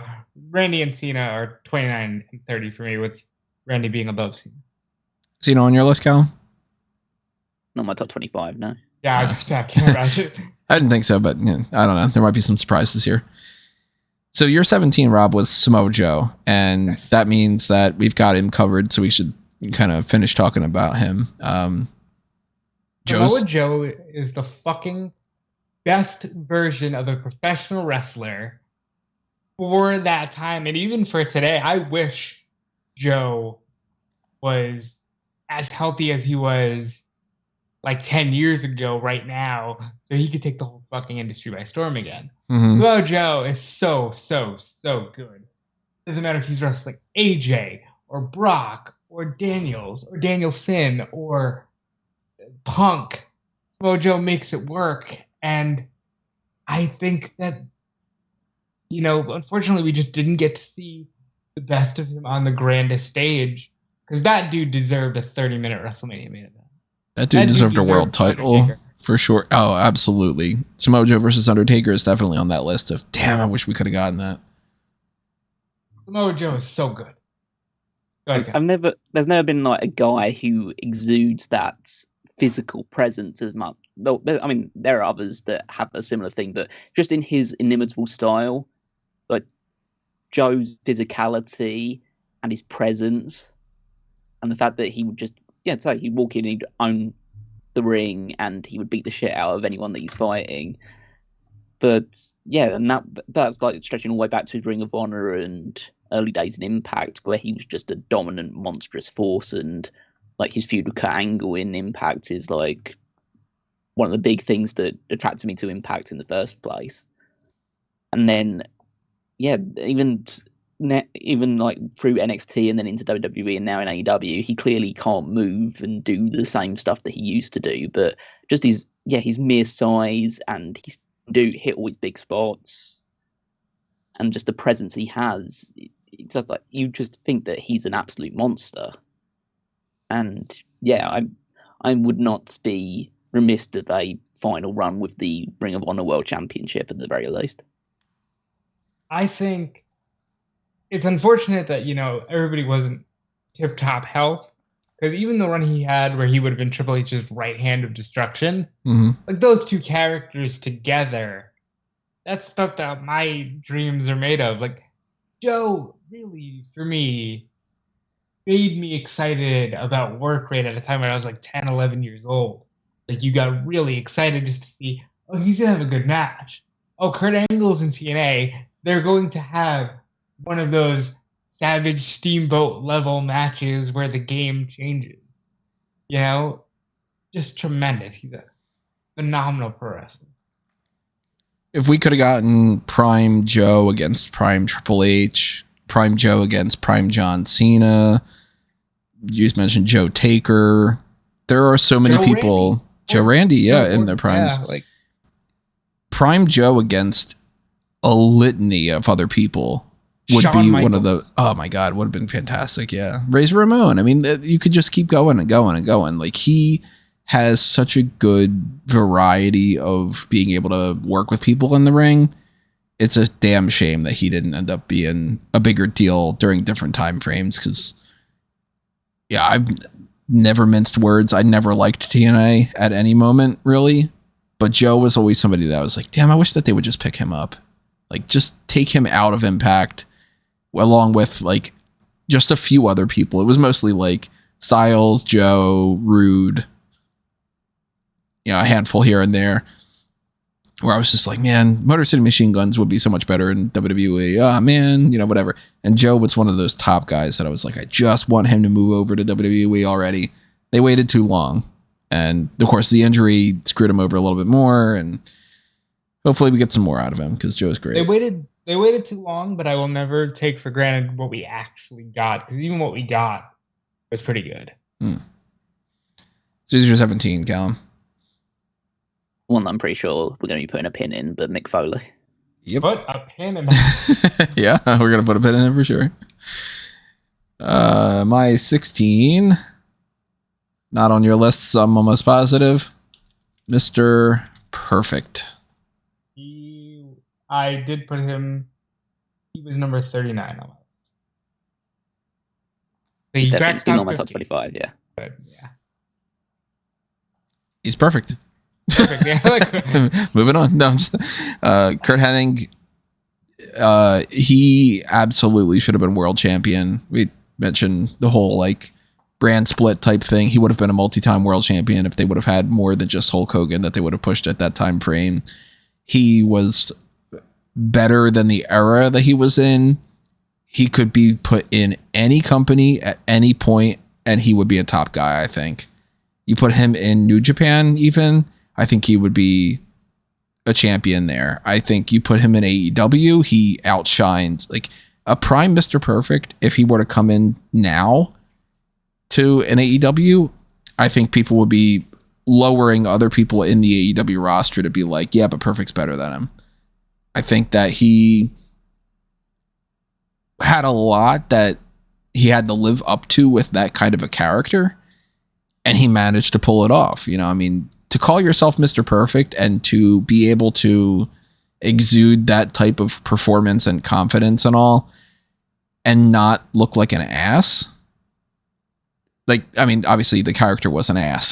He was a jerk character, which is one of the reasons that I liked it too, because, I like the heels and everything. But there are so many people that can go out there and cut a promo about how they're the best in the world, or they're the best that they, best on the roster, the best that's ever done it, blah, blah, blah, all the variations of that.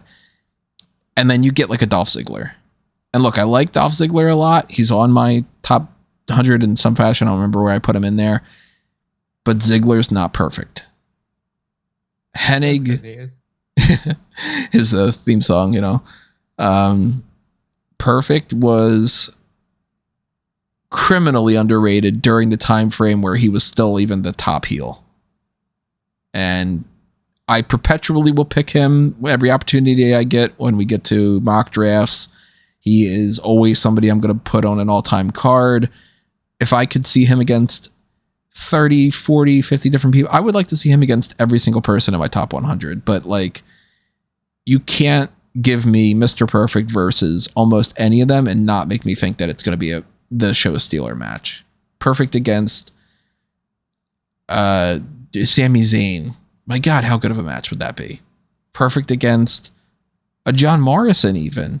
That would be probably John Morrison's best match. Love Mr. Perfect. And of course, for the matter, I like Mr. Perfect better than Kurt Hennig that we saw in WCW. Mr. Perfect makes it that much better.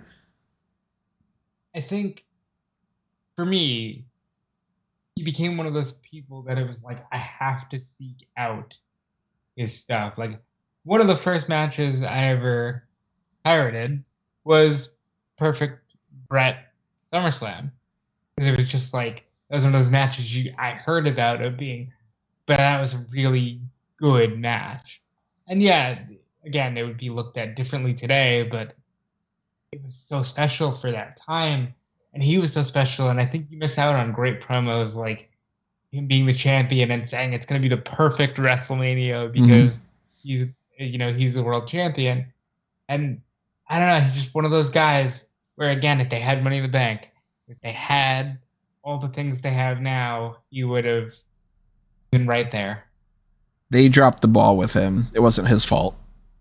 You can't say they dropped the ball when it's like, it was just a different time. Yeah. But you know he would have been given more today. Any thoughts on Perfect, Callum? I think that obviously he's not someone that I can really resonate as much with because I wasn't watching at the time. By the time that I got into wrestling, he was pretty much sadly on the way out. But yeah, going back over time, he always strikes as such a crisp performer and someone that took a lot of pride in the work that he put out there. So yeah, I'd say that if he was in today's era, he would definitely slot right in and do a fantastic job. Man, Mr. Perfect against Orange Cassidy. How fun would that be? Everyone against Orange Cassidy right now. Yeah, I mean, for that matter. That's like the match it feels like at the moment. What's your 16, Rob? That would be the Shield. Seth Rollins, Dean Ambrose, Roman Reigns. So I've got them all covered. Callum, do you have Rollins? I can't imagine they're on your list. Or Reigns. Neither Reigns or Rollins are going to be appearing in the rest of my list. So the reason I go with the Shield, outside of just being cheeky and getting to talk about, Mox, Reigns, and Rollins here, because the Shield was like the last thing that I was really like a diehard fan of, right as you're like, I'm entering adulthood. And that to me stands out, and how many people like just became mega wrestling fans because of these three guys, because they had a cool look, because they're all really good looking dudes. Like, the Shield just had it. And I think that show is based on how many people came through before and after and didn't make it the way that those three guys made it, because they had presence, because they were allowed to beat people. That counts for something too. They beat a lot of people, and they had really fun matches too. That match at TLC with Ryback and Team Hell No made believers out of a lot of people. They would go on to have great matches with Evolution, like matches that shouldn't have even been happening. They had phenomenal stuff. And then if you take, even outside of that, what they've been able to do personally, Reigns is the GOAT for a lot of people. Mox is doing so well, but a lot of that, I'm sure, comes from the formation of what he was able to learn while in the Shield. And Rollins, probably most surprisingly, he didn't need to do everything he's doing now, but just a great character. And those days were special days. And I think there's nothing like the Shield, and there never will be again. I never was a big fan of the name, to be honest. I always thought that was the weakest part of them. Yeah, but it's clear that the idea changed. They were supposed to be guarding something, and then they just became people who beat the shit out of people. The longest time they were like the backbone of Raw or SmackDown, even at that point in time, because just every week was another solid to great triple threat, 6-man tag match between those guys and whoever they were fighting. So yeah, and then they've all gone on to have stellar careers. So yeah, I always liked them as the group. I mean, they played off each other well, and I think underrated too in terms of. You could split them up a million times. They can come back together right now. Do the fist, and any arena, any promotion, the audience is going to blow the fuck up. That visual is just iconic. If you had to pick them as a unit or them separate, would you go separate or unit?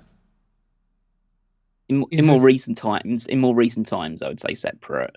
I think for a long time after they'd broken up, I thought they'd drop the ball with all three of them.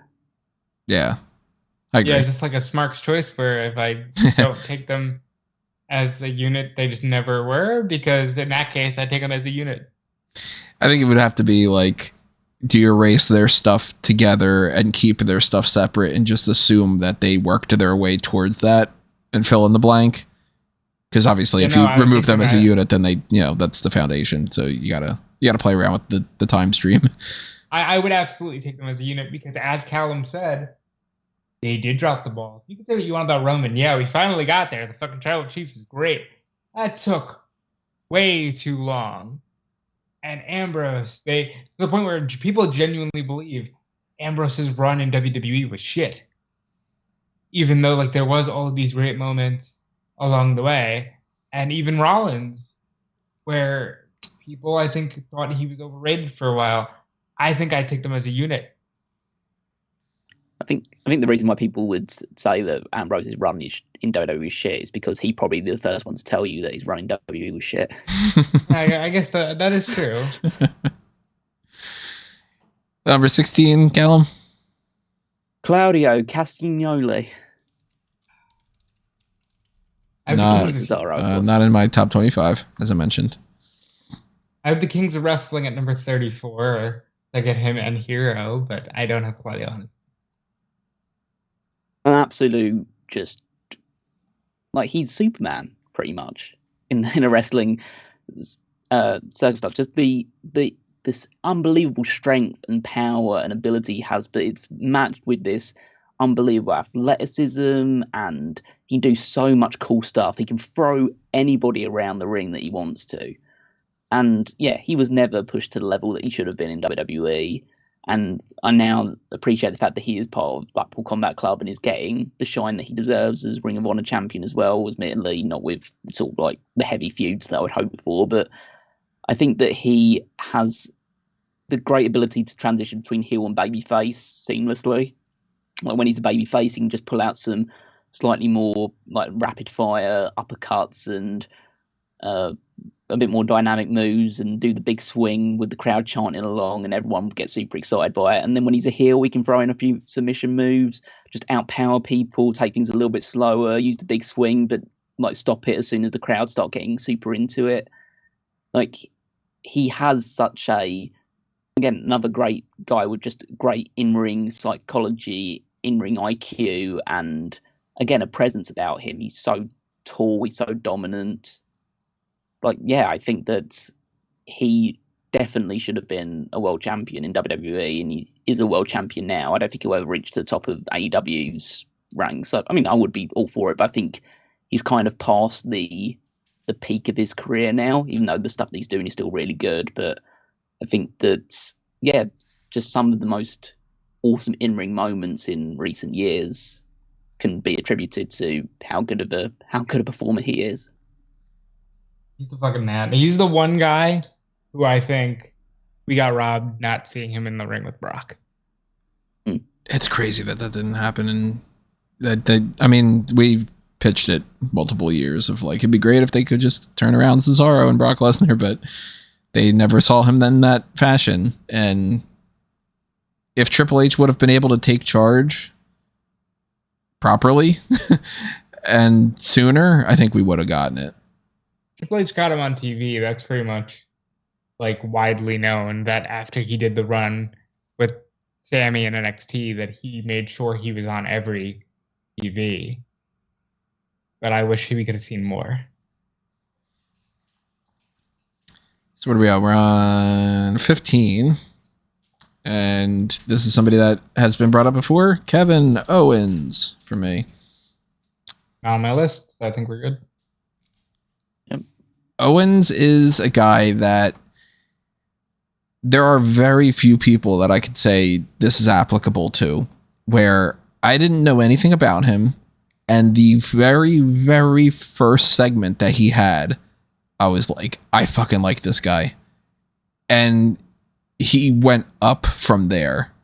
Like, the first match that I had seen him in was the one with CJ Parker's when we went by. Yeah, Juice Robinson. And I was like, oh, I like this Kevin Owens guy a lot. And then he does the thing with Sami Zayn, and I'm like, fuck, I really like this Kevin Owens guy. I hope that he ends up like not dipping down and all. And there's been moments of his career where they just kind of put him on the back burner and all, but there is also a reason why Kevin Owens is one of my go-to examples for when we do one more match for a lot of people, where we talk about like, hey, he would be a great person to work with. And then you start running down the list of all sorts of people, because he can be the powerhouse that throws around a smaller guy. He can be quicker than a lot of other people. He's believable to practically beat almost anybody. Like, obviously, in certain circumstances, he isn't supposed to be the top guy, but we missed out on getting like prime Undertaker against Kevin Owens. Would have been a really good long feud, not just a one match thing, but I think that they could have had a hell of a feud. I think that Owens versus Mick Foley would have been so good. I think this Jon Moxley versus Kevin Owens instead of Dean Ambrose versus Kevin Owens or so. Owens can work with an AJ Styles. He can work with a bigger, more like brawler type guy. I can't say enough things about Owens in the ring. And then when you get on the mic, few people have that sort of believability that he does. He comes off very natural. He gives me this idea that he believes in everything that he says. It's just all him and not some sort of like, all right, your character that you're pitching is this and I'll go along with it. No, he's just that guy. And then we talked about the idea of like, yeah, you get to see behind the scenes things, and sometimes that can influence on a positive or a negative scale. And somebody like a Kofi is like, God, this guy's a really good guy and I like him even better. Or somebody like a Benoit, you're like, shit, all right, well, that kind of, brings you down on the list. Owen seems like such a fucking professional, good dude, where I can't imagine being on the roster with Owens and not wanting to work with him all the time in the ring, not wanting to be opposite the mic of him, and not wanting to just be like, can you be my friend? You know what I mean? Yeah, a great professional wrestler. And honestly, one of those dudes who shouldn't have made it this far, quote unquote, but it's such a pleasure to see him having gotten to this point. Yeah, I think that he kind of typifies authenticity. I think he's always tried to be as true to himself as he possibly can with every character that he's been given in WWE. And he tries to make it work even if the creative is terrible for him. And I think that he's made a lot of, obviously had a lot of great matches, a lot of great moments. The Festival of Friendship thing in particular is just like, it's an iconic moment the last like 10 years or so in WWE. And yeah, the stuff that he's doing now with Sammy is great. Obviously, they've just had a long-term friendship tag team like rivalry in the ring as well. So yeah, I love going back and watching some of his stuff from Ring of Honor. His stuff in NXT was great, even though it was only there for a short time. And yeah, selfishly, I wanted him to leave WWE and go to AEW because I think that's obviously that's just where I would prefer to see people working that I enjoy watching. But yeah, I think that he's always done his absolute best to make anything work, and for the most part, he succeeds. So yeah, he's one of the modern marvels in my mind of like recent professional wrestling. For as much as I think we all wanted to see Kevin Steen go be all elite, it's hard to be like, oh, we really missed out on a lot when 2 WrestleManias we got were him versus Stone Cold and him teaming up with Sami Zayn in the main event of WrestleMania against the Usos. That speaks volumes too. I mean, he's good enough that he got Stone Cold to come out of retirement. CM Punk didn't, Brock Lesnar didn't, John Cena didn't. All these people that have been major stars, Owens was able to pull it off. And realistically, he should be at least 2 spots higher up on my list. That was one of those ones where I was like, I'm just going to keep the mathematics of the bias order and put it out there. But I would, when I look at the next 2 people that I have on my list, I would rank Kevin Owens above them. So keep that in mind. I might just say fuck it and move them around. Owens is a guy that I think by the end of his career, if he keeps doing the good stuff that he's been doing, I think he cracks my top 10 and boots out some other people that I would hate to take out of the top 10, but I think that he'll end up deserving it. Who's your 15, Rob? Adam Cole, baby. And I know he's not on either of yours. No. Am I wrong? Lower than the 25 on mine, yeah. He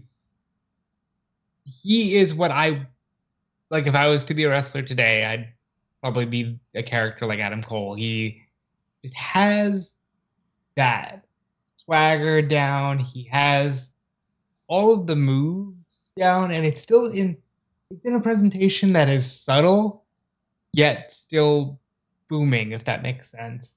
He doesn't boom. Yeah, no pun intended. He doesn't wear anything too flashy, but he does kind of carry it off like he is a superstar. And I think his run in NXT was probably like the last time I just genuinely looked forward to just anything someone was doing at all times, because his run on NXT was my favorite thing in all of wrestling and the Undisputed Era, and that like month where he was on the main roster, it was just phenomenal. And my hope is that it only goes up from here, because I can see him moving a few spots up this list, because there's a lot of people that we're about to talk about for me where it's like they're there because of their legendary status. Mm-hmm. And I want to see Adam Cole kind of usurp some of these names. I love him so much. He's just the best. And apparently a really, really good dude on top of it, because CM Punk was shooting on everything under the sun and then said, I just love Adam Cole. I hope he's doing all right. So, good for Adam Cole.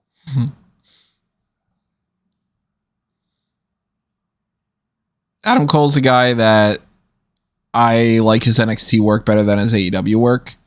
But as I mentioned before, that black and gold era is like as rock solid as what I like my pro wrestling to be as you could possibly get. And he's a big part of that. Any other thoughts on Cole, or do you want to move on to your number 15, Callum? Either one. I can't really add much beyond what's already been said, so but he is great. So what's yours? The Young Bucks. And since they're not on my list, let's talk about them. The greatest in-ring tag team of all time. And there's another tag team that's going to be further up here, but that's more for like personal, sentimental reasons. But I think just purely in-ring, they're the greatest of all time, and I don't think it's particularly that close. They're just absolute innovators. They're completely in sync with each other. And yeah, AEW doesn't exist without them, and so I have to have a lot of credit towards them for that as well, because beyond just being excellent wrestlers, and I think just having some of the greatest tag team matches of all time across both New Japan, Ring of Honor, and AEW, they're also a big part of why my favorite promotion of all time exists. So I can't. So yeah, I can't. That's why they have to be on this list for me. That's really cool. Favorite promotion of all time, huh? AEW is the greatest promotion of all time in my book. Nice. I like hearing that. After only a few years, it's that speaks volumes to be able to say that. Yeah, like that's super cool to hear. It's just that's my perspective. I'm not trusting anyone all. to follow it along. That's no, but like that's all that matters, you know. Yeah, like, we're all personal opinions here.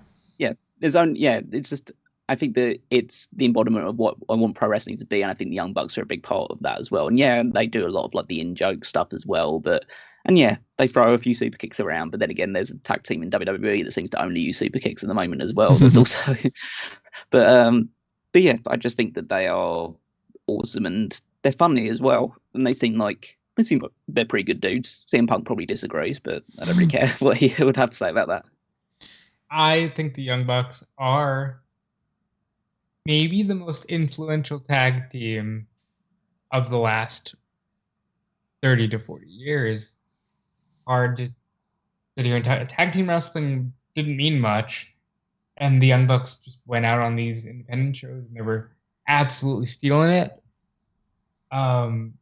I have had the pleasure of seeing them live more than once before the boom of Bullet Club and all that, but to be there live, I think changes the perspective a little bit. Like a lot of people, you can like a certain band and you can even buy a live album, but if you're in the room, you'll understand why they're so good. And you have to be in the room to really understand why the Young Bucks are so much fun and why they have cultivated the audience they have. And then there's also, like Callum said, AEW doesn't exist. All these things don't exist. The Hot Topic merchandise stuff, even before AEW, all that stuff was them proactively hustling, and you can't underplay that. Even if you're like, oh, now they're on TV every week, maybe their style is a little meh for me, you can't underplay what they've done for the industry. They are a team that, like, I personally don't love some of the meta stuff that they do. I think sometimes it kind of breaks the fourth wall in a way that I don't like, but I love some of the other stuff too, so it's kind of hit or miss. But you put them in the ring, they're going to put on a good show every single time for the most part. And they've had some of the best tag team matches that have ever existed in just the past couple of years in AEW alone. Major props. Where's that bring us? Number 14? 14. Yep. So here's one that I think very much symbolizes what you just said, Rob, about how there are people that are higher up on this list that get those spots because of their legacy in some ways. And this is what I mentioned before, where I go, I would put Kevin Owens above this person in a lot of different ways, but for some reason he mathematically came out here. Was The Rock. Not even remotely considered for my top 50. If I really think about it, I don't put The Rock up there. And when I look at this list more and I put more time into some of these names and all, I go, yeah, I rank him lower than this one. I rank him lower than that one. I rank him lower than Orton, for instance. So I might rearrange that a little bit. The Rock, I don't know what to say. I mean, everybody knows about The Rock. So fuck it. Let's just move on. Well, I mean, like, it's indicative of the fact that I think we talked about tag teams once, and you were the only one to break up the New Age Outlaws. Mm-hmm. Like, the thing about The Rock is the most captivating and engaging professional wrestler probably of all time, in many respects. Like, his promos and his charisma is just, it leaps out the screen more than pretty much any wrestler that's ever existed, in my opinion. I just, I feel like he just was too good almost, or he was just too big that I couldn't make him one of my guys. It's like I wouldn't have put him on this list. Like, I can't tell you that I would like a Rock match more than Perfect or Owens or a lot of these names and all. But The Rock was so fucking fun on the mic and everything. Like, I don't know. I mean, I might rearrange it. I might put him, like, I should just go like, all right, look, I'm going to put Daniel Bryan above Johnny Gargano. I should just move that part around and be like, screw the math of everything. I could put The Rock lower than Diesel. I could put The Rock lower than the New Day. So I'm probably going to do that and just have him there in that spot. I kind of like Daniel Bryan a little bit more too. So maybe I might put The Rock underneath Daniel Bryan and just kind of separate them like that. He's worth talking about, but at the same time, I don't really think I need to say anything that everybody doesn't already know. And that's going to be for some people, but some people I just kind of feel like talking more about, to be perfectly honest. So I am going to move number 13 as well for future reference. So let's come back around to that. What's your number 14, Rob? Someone we're probably going to put a pin in. Kenny Omega. Not on my list. How high is he, Cal?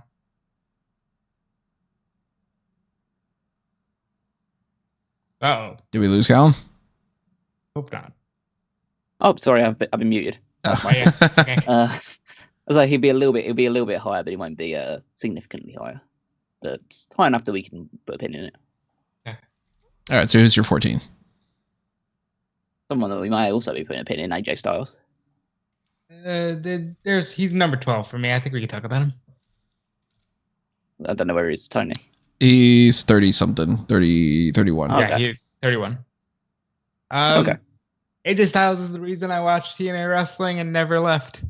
And he's the reason why I just discovered wrestling beyond WWE after the death of WCW and ECW. AJ Styles is somebody I rooted for a long time. And to know that now there's a good chunk of people who just see him as a WWE guy. It's weird, right? It's pretty fucking cool. You know, like, he was never supposed to make it there. And not only has he made it there, but he's fit in very nicely. And I think he's just one of the best wrestlers that's ever existed. And he's a top-notch guy. The two best compliments I can give AJ Styles are he's earned the nickname The Phenomenal One, and he is the follow-up to Shawn Michaels. Yeah. I think in another era, he'd be even higher up on a lot of these lists, you know? Mm-hmm. He's 30 and not 40. He's, amazing. Yeah, he was just I'd say just the phenomenal moniker just absolutely suited him down to the ground. His work in TNA and Impact was outstanding, and he was so, again, just doing so much crazy and innovative stuff throughout that time. But then as he evolved and managed to progress from just being more of a spot orientated guy to being more of a well-rounded wrestler. And I think a lot of that comes with his work in New Japan as well, which I've checked out retrospectively, and it's like he just was so great in that time, and he was just using a slightly different style and being able to be a bit more considered in his approach. And then that translated over into WWE, where he can still do so many of his big spots that got him over in Impact, but then there's just that, getting that more experience and that grounded knowledge behind him, and then that, when I think about the time in WWE, it's always the debut at Royal Rumble and the fact that everyone was just super into it, which was great to see. And then, of course, the match with Cena at which Rumble was that? I think it was 2017. 2017, yeah. And yeah, he's had lots of great moments since then. I know he's kind of like a bit more on the wane now, which is slightly difficult to see, but you can still rely on him to pull out solid to great matches on a regular basis.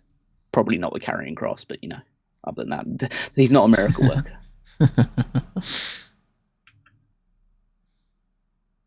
So I already moved Kevin Owens up on my thing to make room for who should be lower than him, and the math had it separate. But I think I might have to put a pin in him for Callum's list at least. The Miz. Wow. I mean, I like The Miz, and he's not even on my top 50. I love The Miz. I don't think he cracked my top 200. I think he is somebody that well deserves being a 2-time champion, despite the fact that the one of them barely exists. He was somebody that I liked in the ECW time frame. The John Morrison and the Miz tag teams, one of my favorite tag teams of all time. I think he's one of the best Intercontinental champions of all time. Great Mr. Money in the Bank. I was super happy for him to win that world title and to be in that spot in the main event against John Cena. Of course, he got overlooked by The Rock and all, but he is a consummate professional in so many different ways with like the shit that he took to be able to be a wrestler to begin with. I respect that a lot. I actually really enjoy pretty much most of his promos across the board. And even though in the ring, I'm going to trust somebody like an AJ Styles that we've talked about, or a Kenny Omega, or a Johnny Gargano. They'll put on better in-ring performances. I think that The Miz has down his style extremely well. I know I'm way higher on him than in others, but that's what we have on personal list. I love The Miz.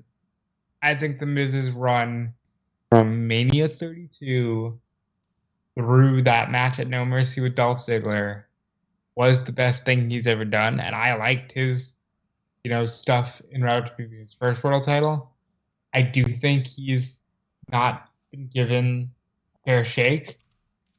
And speaking of a fair shake, honestly, I just saw a clip from someone on Twitter where he's coming back from WrestleMania 27, and he sticks his hand out to shake Triple H's hand, and Triple H just keeps clapping and just sort of doesn't shake his hand. I think that's indicative of a lot of things. I think there was a time where it was just like, if he has to be our guy, then we're really in the doldrums, and he never got to shake that. Whereas I think a lot of people after him sort of had a better chance because it was accepted that we were never going back to the, Attitude Era glory days. And I think that hurt The Miz a lot, but I like him. He's just not on my top 50. Who is your 13, Rob? The Macho Man, Randy Savage. Ooh, yeah, we can put a little bit of a pin in him. Probably the oldest, generation-wise wrestler I have on this list. I think he is for me too. Yeah. Well, I mean, as far as the people that are left, yeah, he's the oldest. I guess Flair ended up cracking the top 25 after I moved session. Who's your 13, Callum? Probably going in the complete opposite end of the spectrum then. MJF. Really? Already? 13th Yeah, highest favorite of all time. Yeah. I mean, I'm not going to debate it. MJF's fucking amazing. I think that there's... listen, this is not going to be his final position. He's going to be in the top 10, and I think that there's a good chance that he'll get in the top 5 in the next 3 or 4 years or so.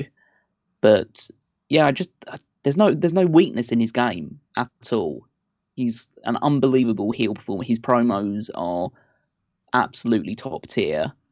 He is, and then he builds upon something which, obviously, The Miz doesn't have, in that he can have great matches. And I think that some of my favorite matches of all of AEW's history have been MJF matches. His matches with Jungle Boy. I can't remember what show it was particularly, but that big singles match they had beforehand, and the singles match of Darby Allin, and the whole building around the headlock takeover. His feud with CM Punk is amazing. His feud with Jericho was great, and yeah, I don't think he's had a real miss yet beyond the whole ending of the Wardlow stuff. But yeah, I think that just pure promo ability, wrestling ability, everything like that, he's going. You can already tell he's a once in a lifetime performer. And it's kind of great to see that almost from the ground floor. I know he was doing some stuff for MLW before coming over to AEW, but he feels like, in the most part, an AEW homegrown talent. And so to see his rise from almost the ground up just feels like a really gratifying thing to see. I'm loving learning about how much you genuinely love AEW. Like, that's really cool to see. I don't think I've ever like shied away from that fact. I think that like, I've always made it blindly obvious that I think that AEW is just what I want wrestling to be.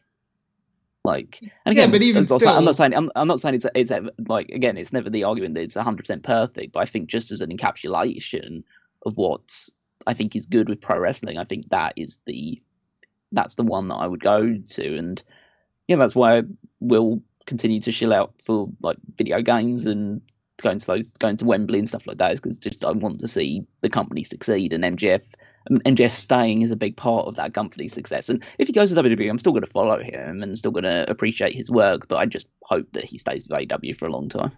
I'll be honest, I don't think he ever goes. Unless I don't think he goes either. I don't think for a long time. I don't think for a long time. I think maybe one day he will, because I think there will just become a point where he's done everything he can do in AEW, and then there's just what's next. So, but for the time being, I think he's staying put for a couple of years at the very least. That's really cool. I like that. Huge MJF fan. I couldn't put him there because of just the idea that like, we've got more from other people, but he's number 39 on my current list right now, just in the fashion of like, I know if he continues to do this, like you said, he's going to continue to move up further and further and further on that list as time goes on. So we talked 12, bounced around. That means my number 12. Okay. So my number 12, maybe we put a pin in him. I don't know. Triple H. Put a pin in that son of a bitch. I will say he's not going to make my top 25. So you're 12, Callum. Adam Page. Adam Page already. Wow. I love that. I love this. I love seeing it. Obviously, you know that this guy's higher up on my list already, but he's my modern day Eddie Guerrero. There's no one that makes me feel in wrestling more than Adam Page does. Like that whole, I always like. There's moments that just resonate so clearly in my mind. The first is that Dark Order versus Elite All Stars match, and the promo before that, and the you don't have to wear boots to be a cowboy stuff. This whole millennial cowboy essence, this whole like journey that he's gone through. I kind of associate the story of AEW in the same breath as the story of Adam Page. I kind of see him as like, even though he's Mr. AEW, huge names. Yeah, I kind of think that he's Mr. AEW. You know, there's Moxley there that's done great stuff, and Punk's been there, and Omega and the Elite are all involved in it, and Jericho as well. But I just think the whole story and the whole build of AEW has been really circulating around what Adam Page is doing, from the original part of being like the kind of the outcast, the Elite, the guy who fought Jericho for the very first world title match in AEW, and then just going from that and just slowly building up this character from the point where he joined, where he was just the fifth or sixth wheel of the Elite, to being like the focal point of the storyline, which culminated in him winning the world championship with Kenny Omega in that big arc throughout all of 2021. Yeah, and now he's like, again, the Elite are reformed, and he's a big part of that. I think that he is the absolute choice to beat MJF for the world title. That would be the direction I would go in. But yeah, I just think that he's special. I do think that he is like, there is something about him which I just resonate with so much, and you can't put your finger on it. It's just some sort of intangible, but he's just so likable, and he's so endearing. Very cool. I like that a lot. Yeah. My number 11 is Razor Ramon. Your number 20, Rob. I don't think it's on Callum's list. That was a lot closer to where I thought he was going to be when I started this. Yeah? You were thinking he was going to crack top 10? Yeah, yeah, absolutely. I mean, I start every calendar year. Happy New Year, yada yada. Once all that's done, I put on the WrestleMania 10 ladder match every year. That's my favorite match. That's the way I want to start the year. Razor is such a huge part of my childhood. You're gonna I have to have, this next year. You're gonna have to switch it up. Watch their SummerSlam ladder match. See if you get a better year. I honestly that's the first one I saw because we had that one on tape. But once I Yeah. saw the original one, I watched it so much, and Razor Ramon is just so underrated and so good. And specifically Razor, because as unfortunate as it is, I kind of feel like once you get beyond the first year of NWO, Paul's career really Mm, takes a dip. yeah. And that Razor run is so important. And I don't think a lot of people would even understand what he got at the beginning of that. He was pushed to the moon. He was immediately put in a program with Savage and the Warrior. He was immediately like a top heel in the industry. And granted, once he turned face, he could never break past the mid card. He is an icon of the new generation era, something that you lived through, personally, Tony, and just kind of take it from there. Yeah, he, as I said before, if you ask me my favorites during different time frames, obviously, like a Kevin Owens doesn't exist on WWE television back in the New Generation era, or like a Randy Orton or The Miz or Daniel Bryan or whatever. Razor Ramon, at one point in time, was my number 4 favorite of all time. And he very, like, closely was in that range with the other 3 that we're going to talk about, which my top 3 never fucking change. You know who they're going to be. It's like, it is what it is. But that number 4 spot has changed quite a bit over different years. And Razor, I love the character. Even if I didn't understand a fucking thing about it when I was a kid, like of course, when I'm as young as 1992 or something, where I'm only a few years old. For context, I was born in 87. So, 1992, I'm going into kindergarten. And Razor Ramon is a heel around that time frame and all. I don't know when I started watching wrestling, but I know Razor more as a babyface from a little bit after that, like that 94 type range. Even then, and I don't know anything about Scarface to be able to go, oh, so they're kind of doing that or whatever. There was just something captivating about him. And I've told this story before about how, me not understanding different things. For the longest time, I thought oozing machismo was I was like, oh, has he got cheese coming out of his pores? Like, what the fuck is this phrase? To be clear, I also thought the golden razors were just she blocks the cheese. Yeah, exactly. So there's that stupid little kid thing of just being like, oh, I guess I don't know, he's got something about cheese. I don't know, but I fucking like this guy. And then of course you get a little bit older and you're like, oh, he's saying oozing machismo. What the hell's that? And then you grab out a dictionary because it didn't exist then, and I'm that fucking old. And Razor in the ring, great. On the mic, great. Had a great look to him. Easily would have been a world champion multiple times if they would have had another belt. Because look at what he did with the Intercontinental title. I mean, that effectively was, if they would have had a second world championship, look at the people that won that. Look at a Jeff Jarrett that would have probably won it at least once. Teddy DiBiase, we mentioned him before. British Bulldog, all these names. Razor is one of the most, if I'm building a pro wrestler, I'm taking elements from him in a lot of ways. Great theme too, like the entrance theme and all. Agree. Major fan of Razor Ramon. One of my go-to guys that you would never be shocked to see me pick him on a mock draft. Unless Rob steals him first. What's your 11, Rob? CM Punk. Depending on Callum, he's way lower on my list. He's not my top 25. I think he has the potential.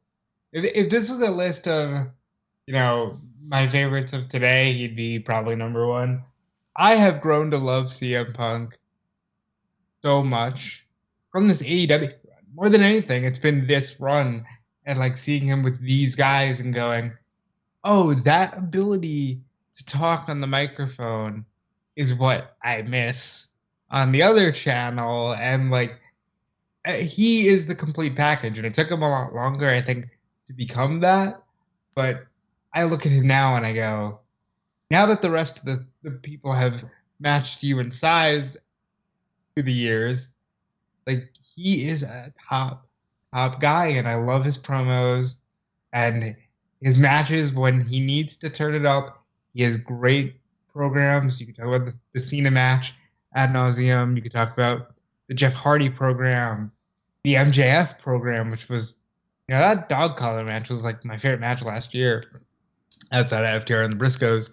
And I just think CM Punk is a guy who should be helping a lot of the younger wrestlers because he's cracked something that is harder to do today, which is really genuinely present yourself on TV. And I think CM Punk, for the end of it all, could very well crack that top 5 for me if he doesn't get injured and just stop wrestling.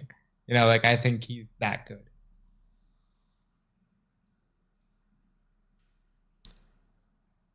Yeah, I mean, just because he's not in my top 25 doesn't mean that I don't appreciate how great a talker, great a wrestling mind, and yeah, just I think that has always overexceeded Punk's in-ring ability, which I think has always been solid but never spectacular. But just his charisma and his ability to talk the way that he does helps set him above so many others that have come before him.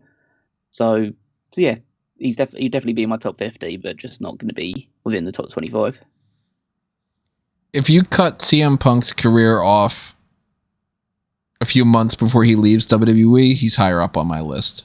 Everything that's happened from all the controversy has moved him lower and lower as time's gone on for me. But I did really, really like him for a good couple of years there. Still wouldn't have cracked my top 25, but at one point on the roster, if he were to have me do a top 10 of like the current time frame, he easily would have been a top 10 guy at different years through over there. That's our number 11 outside of Callum. Kenny Omega. Oh yeah, he's not on your list, right, Tony? No, he would be on my list, but I had put him in there, but he wouldn't be on my top 25. So let's talk about him. Yeah, I think Kenny Omega is a phenomenal wrestler. I think it's a damn shame that we didn't get to see more of him when he was, he's already talking about retirement in the near future. So I think that sucks because he is one of the best to ever do it. I think he brings such a unique vision to wrestling where he does try to kind of treat his matches like a fighting game, the V-trigger aside. I think that he's just genuinely had some of the best matches I've ever seen. I watched Dominion 2018 with Callum, and like I had tears by the end of that 2 out of 3 falls with Okada because those guys are just that good. And Omega, I hope, continues to build his legacy through AEW. I'm so grateful for AEW for allowing us to see Omega on a regular basis. But Callum can be a lot more articulate than I can. So go ahead, Callum. I think that's pretty much like a good summation of it. I mean, he's such a creative performer, and you tell that he puts so much thought and effort into every match that he's a part of. You could tell it from the classics that he had with Okada, that 4-match series that they've had, where they all obviously had the similar elements, but they were all unique and different in their own special way to make that series just feel so good. He's had great matches with Tanahashi and Ishii, and he put Jay White over immediately when he was coming into the companies, like helping him go into the level that he's reached nowadays. And then when he comes to AEW and he has to switch up the style a little bit to appeal more to an American audience, he does it quite seamlessly. And yeah, I mean, having those great trios matches that he's had recently, but then that run with the world title when it was just so many like good to great matches coming off the back of that. He's had awesome matches with like Phoenix and Page and Jericho is the big one for both New Japan and then into AEW as well. And I think that we're still going to see plenty of like top level matches for him. I know that he's on the downturn and he's already had to, like, his body's already broken down almost completely once, and so that's be rebuilt to that point. But just the 2 recent matches that he's had with Will Ospreay are an indication of just how incredible a worker he still is. And yeah, I'm just looking forward to what the future holds for him, even if it isn't a particularly long one. But I always know that there's just an absolutely stellar back catalogue of matches that I can always go back to and check out, because you pretty much turn on a Kenny Omega match and you know that it's going to be one of the most compelling things you're going to see. I don't know, talk about like his tag team with Kota Ibushi and the Golden Lovers stuff, and that's all fantastic. So yeah, there's few people working today that's as good as Kenny Omega. I'm trying to think right now who you guys might have as your top 10.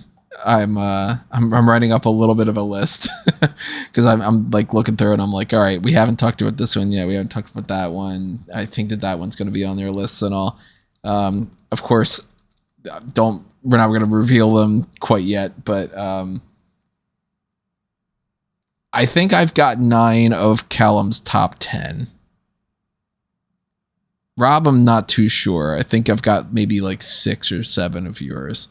But again, don't tell me if I'm right. Don't tell me if I'm wrong. I'm just going to put it out there. 9 of Callum's 10. I'm going to put in the chat on the side here for reference, and so you guys can see. Maybe not necessarily in this order, but that's just how I wrote it down. We'll see if I end up getting that right. Let's talk about some of the women, because now we got to a point where we all have our top 10 women. So we kind of put a little pin in some of those names. But my number 10 that I have down is Beth Phoenix. She on any of your top 10s? Nope. Not me, at least. Not in my top 10 women, no. So Beth, obviously a lot of things when it comes to the women at different time frames, the women's division was booked just completely differently.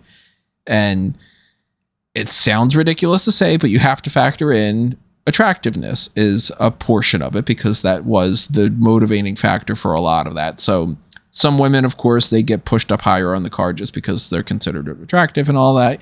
But Beth not only is attractive, she was one of the few that really actually could work. And I think you plop her into any era, like some other people on this list, on the men's side or the women's side, you put Beth in the Alundra Blaze era, she blows everybody out of the water. You put her in the era afterward with like Trish and Lita, I honestly think that she's way better than they are. You put her in the same era she was in, I think she was one of the best, that she was underrated during then. Beth, in the heyday of the 4 Horsewomen, she's better than some of them in some fashion. Beth now, prime Beth Phoenix right now on the roster, takes the cake for almost every single person. There's not many people that would be on her level, if not higher. Beth is fantastic. I agree with that statement. Just because she's not in my top 10 doesn't mean I don't agree with everything you just said there. Yeah, absolutely. My number 10 is Trish Stratus. Not on my list. In your top 10? Not on my list either. I think in this case, legacy takes, some of the placement in that, because she is one of the top women of a certain era. And I think that for her time, she was great in the ring. She had the perfect balance of beauty and ability for that era. And I'm glad that she's come back around for that one last run. That she's doing things like ladder matches just so that she can say, I got to experience that. Here's your 10, Callum. Emi Sakura. What an absolute beast this woman is. Like, she is. At the time when I was actually probably one of the few people that was watching Dark and Dark Elevation pretty regularly, like, her matches were always a highlight. She's always been so consistent. And I think that she works well with pretty much anybody that I've seen her put against. The match that she had with Jamie Hayter a couple of months ago was probably one of, if not my favourite, AEW women's match of all time. But she had like great matches with Riho early on. Like from the moment I first saw her in AEW, when she was part of that 6-woman tag team match on the first Double or Nothing, I thought, yeah, she's great, and I wish that they would utilize her more. But it has encouraged me to like go back and watch some of her earlier stuff as well, and she's just always been really super talented. So again, I'm hopeful that she performs in some form or fashion at All In, even if it's not an actual broadcast pay-per-view match. Oh yeah. So do you guys want to go through our top 10 women and then go to the top 10 men, or do you want to stick 10, 9, 8, 7 for bouncing around men and women? What's your preference? It's up to you guys. I'm good either way. Yeah, I don't have a huge preference towards it, but maybe it is better to go all the 10s and then all the 9s first. All right, let's continue that. Because we want to make the top women feel special as well. So yeah.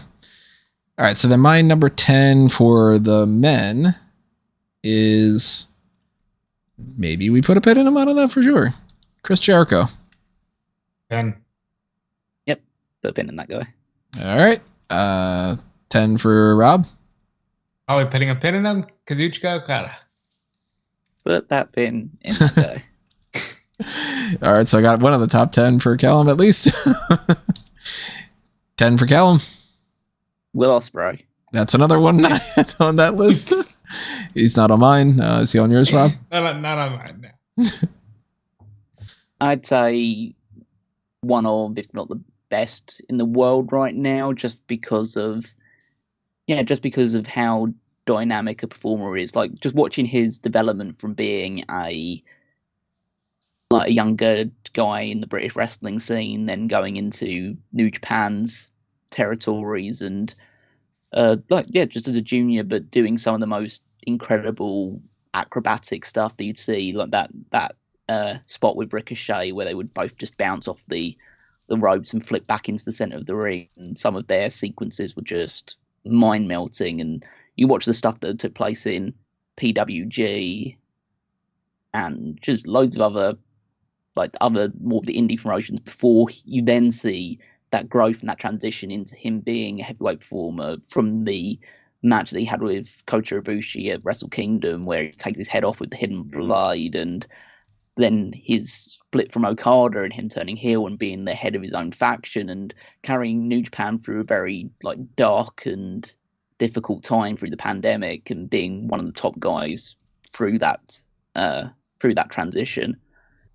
I think the matches with Omega that he's had recently speak for themselves, but that's just one of a series of just unbelievably awesome matches that he's had.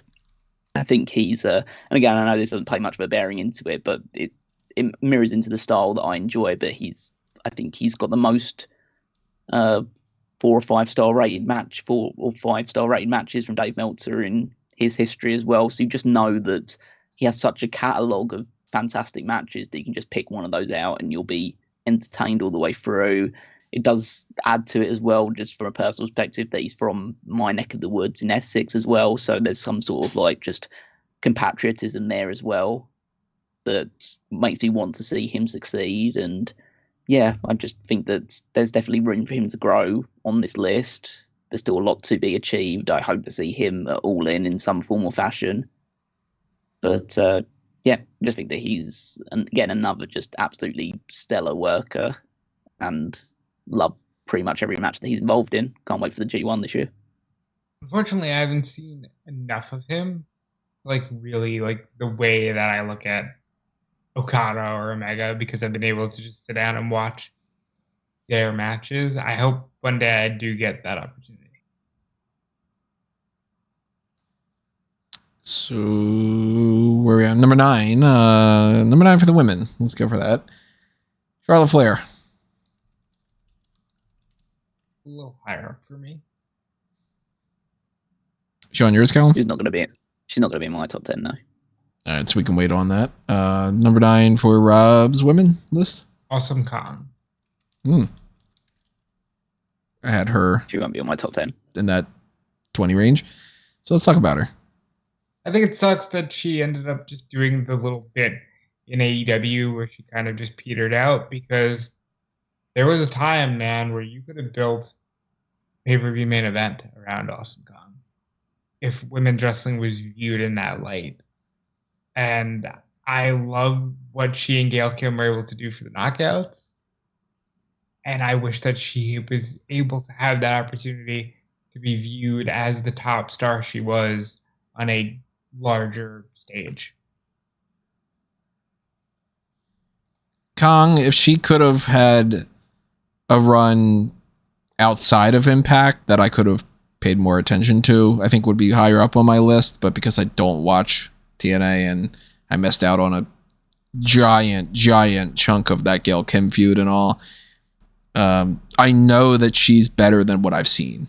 I'll put it that way. And it sucks that, like, you know, the AEW stuff didn't work out. It sucks that the Karma stuff didn't work out. Way more potential than was tapped into, I think, for sure. I think the Karma stuff would have changed her career. I think it would have changed Beth's career.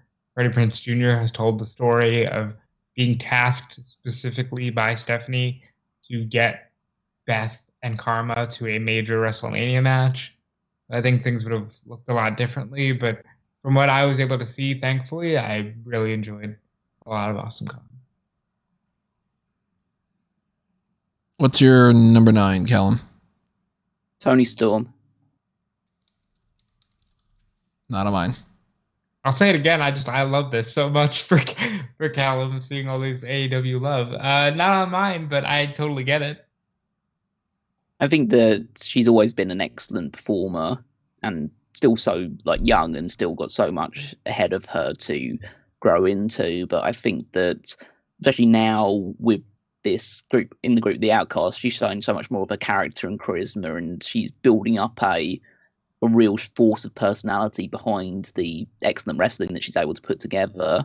I think she'll be able to transition back into a babyface role pretty easily, but a babyface that has a bit more edge to her than she previously had. And yeah, I just think that she is ultra talented, and she's done, yeah, it's like she's achieved so much already, but I think that the best is yet to come from her, and that's pretty exciting to, again, be witnessing as part of AEW. I think that it's bringing out the best in her. So then number 9 for the men on me is somebody that might be higher up on Rob's list. I don't think he's on Callum's. Edge. Yep. You had to put in that. I think I've got your list too, Rob. I think I might be, I mean, two people are kind of throwing me off a little bit, but I think you have a lot of the same people that are on my list that are going to be coming up. So what's your number 9? My number 9 is probably going to be put a pin in with Bryan Danielson. I already had him on my number 20, but yeah, he's higher up on Callum's. Callum, your number 9. Give me one of those names that I put out in that chat because I know they're coming. You're not going to get that, unfortunately. Oh, it's probably going to take out. You're replacing. Yes. Let me guess. You're replacing Ibushi with Zack Sabre Jr., right? Yeah. Okay, that's something I didn't think about Zack Sabre Jr., but yeah, that makes more sense. Zack Sabre Jr., yeah. Yeah, the best technical wrestler in the world and possibly ever, I'd say. I just think that the stuff that he can do, the movements, the transitions, the multitude of different submission holds that he's mastered and been able to apply, the way that he can just like, due to the unique proportions of his body, to be able to like sliver around people and just transition into just so many different holds and contort people in a way that other wrestlers just don't have the flexibility or the technical know-how to do. I just think that you watch a Zack Sabre Jr. match and it's different from any other match that you'll see in the world, considering like there's like a pure division in Ring of Honor and there is like a growing and strong contingent of technical wrestlers. I just think that when you watch Zack Sabre Jr., it's just like watching almost a different sport because of how good he is at doing that side of professional wrestling. So yeah, I put him ahead of Ospreay just because, if realistically, even though I think they both put on some of the best matches in the world, I think gun to my head, I'd kind of prefer to see what Zack can do in the ring. It just appeals more to my love of that side of wrestling. I love that. The little bits he's that I've British, seen and of he- Zack Sabre Jr., he is somebody that I fully understand why he's on your list. Yeah. I say that obviously he's British as well, which helps, but it's also due to the fact that he's also very anti-Tory, and that is something that I can very much get behind. Like this, the political party that's just absolutely destroyed our country. So I'm totally happy for him to be the bastion against those people as well. So number 8 for the women's list for me. Don't anticipate that they're on your lists, but Alexa Bliss. Ugh. Sorry, I haven't done that throughout this entire thing, but no, Alexa Bliss. I think pre-Fiend, maybe top 20. That Fiend shit killed Alexa Bliss for me. I am not a fan of that, as you all well know for sure, but I think Alexa is one of the better promos. I, of course, think she is one of the absolute most attractive women that's ever been in pro wrestling history. I think she's got a confidence that a lot of people don't have. And in the ring, yeah, I prefer like a Charlotte over her, but I judge my women's list a little bit differently than I do my men's in some ways. And Alexa Bliss, number 8. I don't know. I don't really need to dive too deep into it. What's yours, Rob? I don't think she'll be on Callum's. Candice LeRae. She's not on my list now. And she was 20-something So, for me. Another one of those that I had the pleasure of seeing live before she went to WWE. And it was like she was changing the game for women. It was like the first. I'll put it to you this way. I saw Candice LeRae compete in a 10-person tag that also included Orange Cassidy, the Young Bucks, Jigsaw, names like that. And I went home and I downloaded almost every Shimmer event that ever existed into the deep dive into women's wrestling because I said, I want more of that. And I hate that she hasn't done an iota of that in WWE because she was so good. And I'm glad for her happiness and she and Johnny have a great life and her success in every way. I just wish that she would have been putting on those classic matches that we know she's capable of. It sucks that Joey Ryan is a fucking piece of shit because that was a lot of her catalog too, like them against the Bucks. There's just so much there. But like Candice LeRae is one of my favorites. I haven't seen all that stuff, but I have been a fan of her NXT work, and her main roster run hasn't been anything. But for what I've seen of her NXT stuff, I want her to be higher up on the card. Yeah. What's your 8, Callum? Shayna Baszler. I had her at 11. Is she on your higher up on the list, Rob? She is not on mine. How great is Shayna when she really knows what she's doing, right? She would have been sorry, just real quick. She would have been like that 11 range. She barely makes the cut for top 10, but she's fantastic. I think for that period in NXT where she was the dominant champion throughout, she was my favorite thing in women's wrestling at that point. Mm-hmm. And obviously things have altered a little bit and changed, but like she definitely doesn't have the same level of prominence ever since she's come up to the main roster. But I think that when she's just allowed to have her match, which is just dismantling whatever opponent that she's up against, I think that, there's very few that do it as well as she does. I think she has a believability and authenticity about her that others just don't carry. When she's confident and she's full of herself, then she has a swagger that others can't really possess as well. So, I'm hoping that on the other side of this feud with Ronda Rousey, we get to see more of the real her for a little bit longer. Shayna from this recent Money in the Bank, where I was like, the fuck, she's like slow and doesn't like, what's happening? This is awful. Is not the Shayna that was from NXT. Shayna from NXT was amazing in comparison, and easily one of my favorites when it comes to that. So major props to Shayna Baszler. I hope the Queen of Spades beats the crap out of Ronda Rousey and really gets put over in that fashion. I hope they do a fight pit at SummerSlam, and I hope that it's the start of Shayna's going after one of those belts at WrestleMania. Maybe. Yeah, I would love to see that. So my number 8 on the men's side. Now we're coming back around to the Macho Man, Randy Savage, which I don't think is on Callum's list. You will not be, no. So let's talk about him here. He is better than Hogan. And, during a time frame where he was always overlooked because of Hogan, that's criminal because Randy is the better promo. He is the more interesting character. He is better in the ring. And I think it is definitive. So it sucks that he's always in Hogan's shadow because Macho Man, to me, is what Hogan pretends to be in some ways. You know what I mean? Like that over the top thing. And I would rather listen to Randy Savage talk about complete nonsense than to necessarily listen to anybody else during that time frame cut a promo about their actual feud.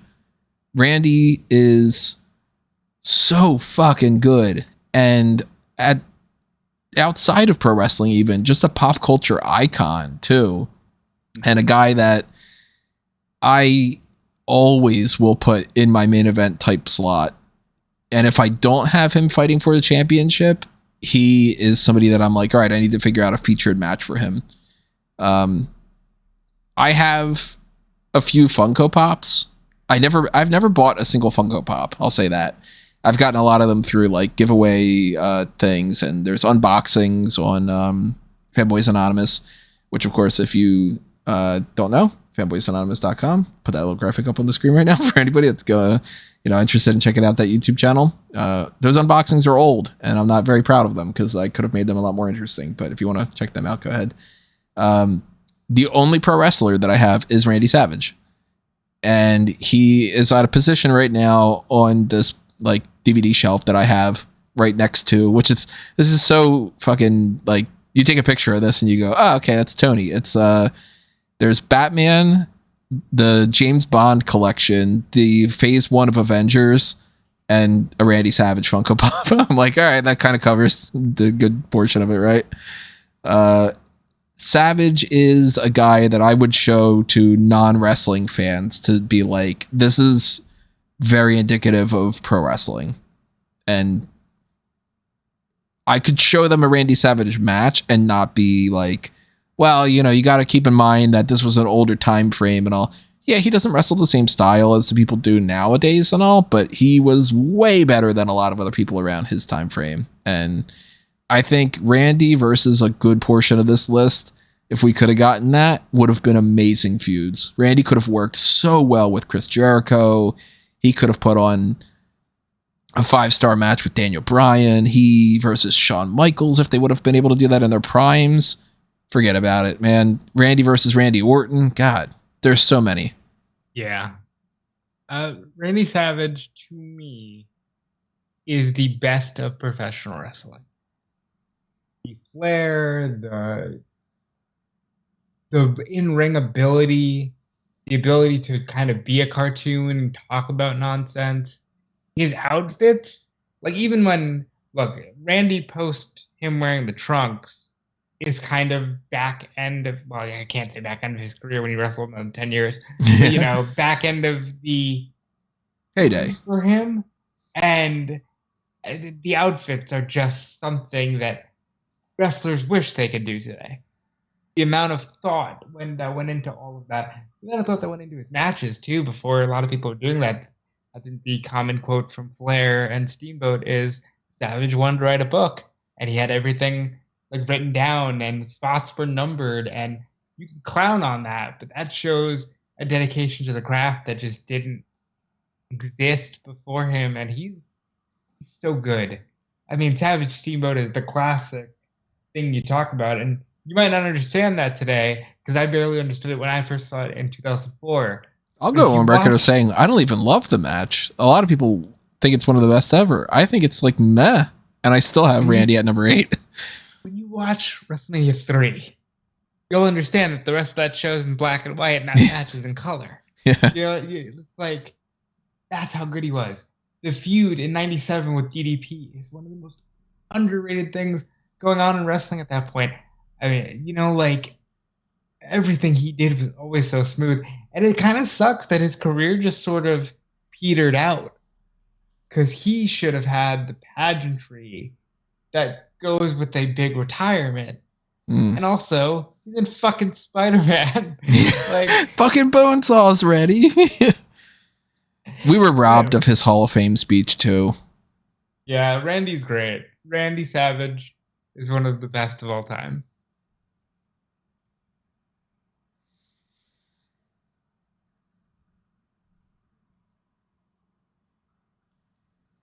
Callum, if you're muted, we don't know. I don't know if you want me to add any more to that, but yeah, I mean, I've always said that like Randy Savage is the guy that is the like if you were to just type in professional wrestler into some kind of a laboratory or like system or something along those lines and get it to generate it, that would be who Randy Savage was. I think I think in many ways he is the epitome of what professional wrestling should be, or like at least of a certain era of professional wrestling. That's like he's the archetype. So yeah, it just wouldn't be on my top 25 because I wasn't there to watch him live or really gone back and reflected on it a lot. I've seen a lot of his great matches. I do think he's great, but I don't have that personal connection to him. Yeah, and that's something that too. I mean, like the age gap between us isn't like a 50-year age gap or something where I'm sure other people would be like, how the fuck do you guys not have Bruno on here? Why is Bob Backlund not on here? Like that kind of thing. Gorgeous George should be on your list, everybody.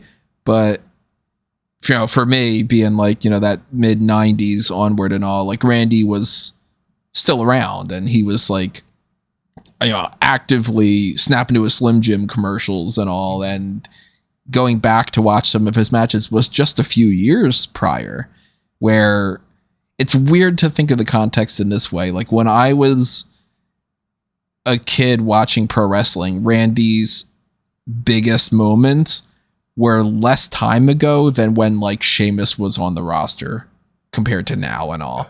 Like that still floors me when I think about time passing like that. So it's like AJ Styles has been in WWE longer than the gap between me watching wrestling and Randy Savage being champion.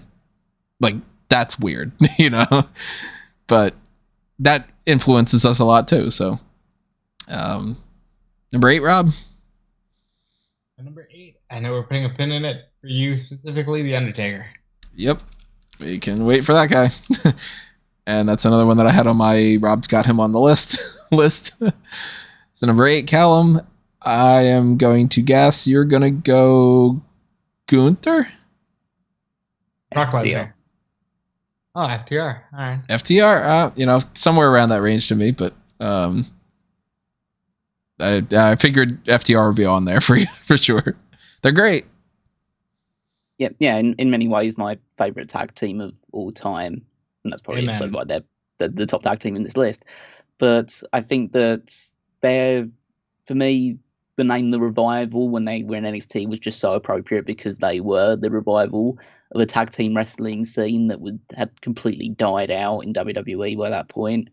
I mean, you still had like the Shield, but they were more of a trios group. But they came back and just brought back solid tag team fundamentals to NXT. Had so many great matches with the likes of like American Alpha and DIY, AOP. Yeah, pretty much any tag team that was around at that point in time, they doubtless they would have had a great match against FTR. I still enjoyed their work to a degree extent when they were still like the mechanics. That's silly gimmick. But then because it's the main roster, it doesn't work out as well. But they're still having like great matches. Like you can't prevent them from having really solid tag team matches. But then when he comes to AEW, and I think right now, in terms of just like my appreciation for them, I'm probably not sure it's the coldest I've been on them, but I'm a little bit like, because they're not wrestling a lot at the moment, and they're too kind of joined at the hip with CM Punk, and it feels like the tag team titles is stagnating a little bit on them because it just hasn't been defended that often. But I just know that when they are going to put those titles on the line and have some just banger matches with pretty much any team on the roster, because that's just all they know how to do. They can do it as baby faces. They can do it as heels. The fact that they spent so long as a heel and then they became baby faces and they were just, the best babyface tag team as well. I just think that, their range and their mastery of that side of professional wrestling, which I think we need more people that are just fully focused on the tag team side of professional wrestling, that see that as the main event, or the ability to make that the main event rather than, just the world titles. I think that they epitomise that in the same way the Bucks are always going to just be the best of the tag team. The Usos are always going to be the best in the tag teams, because that's what they want to focus on and that's what they want to be the best at. And yeah, at the moment I think FTR are at the top of that still. I think FTR, like you said, it takes some balls in 2015 to say, you know what, we just want to be two really solid pro wrestlers that have great tag team fundamentals. Because nobody was thinking about that. Everybody was thinking about, all right, if I'm stuck in a tag team for now, how can I eventually parlay that into my Shawn Michaels, Marty Jannetty moment? And Jackson Cash were so good. And they were great on the main roster, too. Like, don't get me wrong, they had to put up with a lot of crap, like facing the back shaving thing or whatever it was. The back shaving thing, and even that, they tried their best. But, like, Randy Orton knew. Randy Orton with the FTRKO stuff. Like, the Randy Orton knew that if I'm going to feud with the New Day, I want these guys with me because they're that good. And they are that good. And to be honest, when they came to AEW, I was super stoked, and they were paired with Blanchard and the Pinnacle, and I was like, my God, basically, like, that's like a wet dream for me in terms of the way I'd book wrestling. But they kind of faltered, and it was when they turned babyface and they started collecting belts, and everybody started appreciating them. And now I finally feel like they are seen in that light that they always should have been, and it's so comforting to me. It's cool to see a team like them. They do great stuff in NXT and all, and then they have their issues on the main roster and all, but it gets to a point where they're still able to put on the best matches that they could, and they're, arguably still in like their primes and all, and you can already tell that they are going to be on everybody's top favorite best tag teams of all time groups.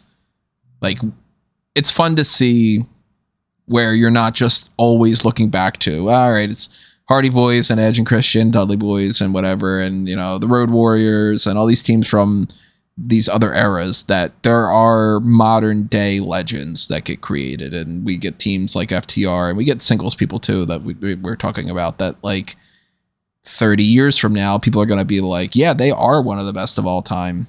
They are in the same bracket as some of those other ones, if not higher than them. Major shout outs to FTR. They're great.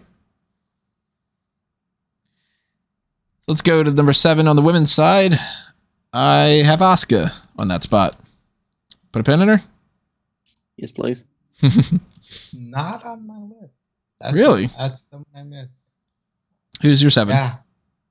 My 7 is Charlotte Flair. There you go. We have both of her on the list, and Callum doesn't have her, so let's talk about her. By the way, Asuka would have been 13, right behind Io, and Charlotte Flair is phenomenal. Charlotte Flair is a great WWE superstar. Charlotte Flair is everything you could want in a women's professional wrestler and a professional wrestler in general. And I think it just sort of feels like we're already seeing the back end of her. You know what I mean? Like, ever since 2020, I feel like COVID hit, and that was like the end of Charlotte Flair. I don't want to say caring. That sounds too... It comes off that way, though, a little bit. Like, she's going through the motions lately. A little bit. And I just sort of feel like if we could get a little more of Charlotte from 1819, we'd be in a better era. But she might be higher up on this list. Who's your 7, Callum? Bayley. She's my 6. I think we could talk about her. And she was lower on mine, so go ahead. I think she is been just so rock solid and consistent for the vast majority of her run. Obviously, the babyface stuff from NXT was like she was the most beloved character on the entire promotion.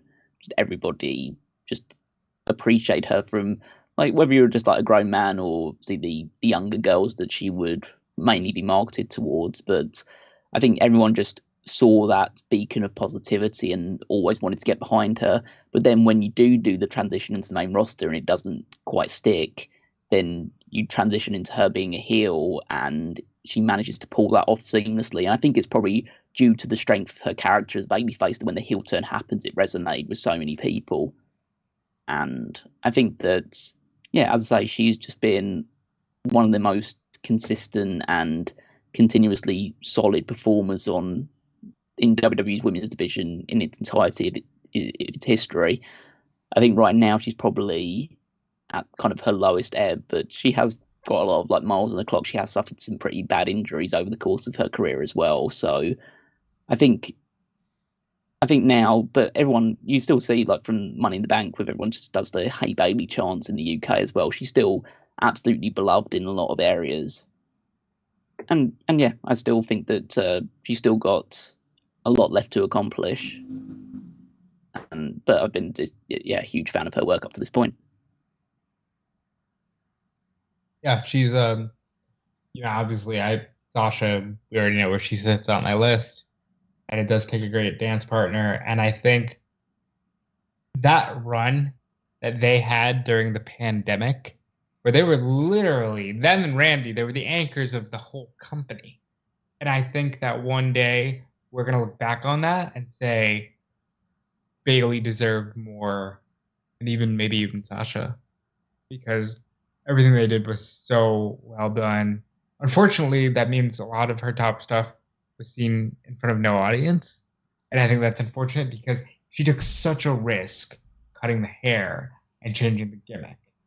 But I think in the end, it really paid off for her because that was the evolution her character needed. I want her to go back to being babyface. I'm past the heel Bayley right now. I know she's having fun with it and all, but I feel like we've hit the peak a long time ago, and I want to see what she could do as a babyface working with some other people. So, Bayley's great though. I mean, I have her at number 12.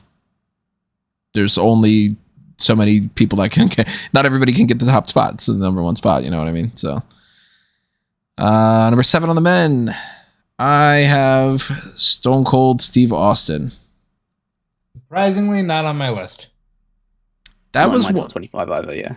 That was one that I wasn't sure if it was going to be on your list or not, Rob. I was like, I don't know. I don't think so, but maybe. Once the list was locked in, I was looking at it going, Austin is a little bit of an omission. But at the end of the day, I think while Austin's competed in some of my favorite matches, his stuff is more prominent as a character, and that's just not what resonates with me as strongly. It's totally character for me. Austin, it's funny because Austin is one of the reasons why I stopped watching wrestling. Yet he's number 7 on here because for a different time frame, he was the top guy that I was the most excited to see. And, I had all the shirts. I had the fucking wallet. Before I had any money, I had the wallet with the chain on it that I had hooked up to my pants with the little pocket loop there and all. Austin, I was able to be the perfect age for the explosion of Stone Cold. And one of the reasons why I stopped watching, as I mentioned before, was just because it had gotten to a point where it was Austin and The Rock mentioned for every single segment, no matter what. And I just kind of was like, you're killing it for me. I need to take a break from him. And unfortunately then he didn't last all that long much afterward. And then by the time I got back into it, he was already retired and all.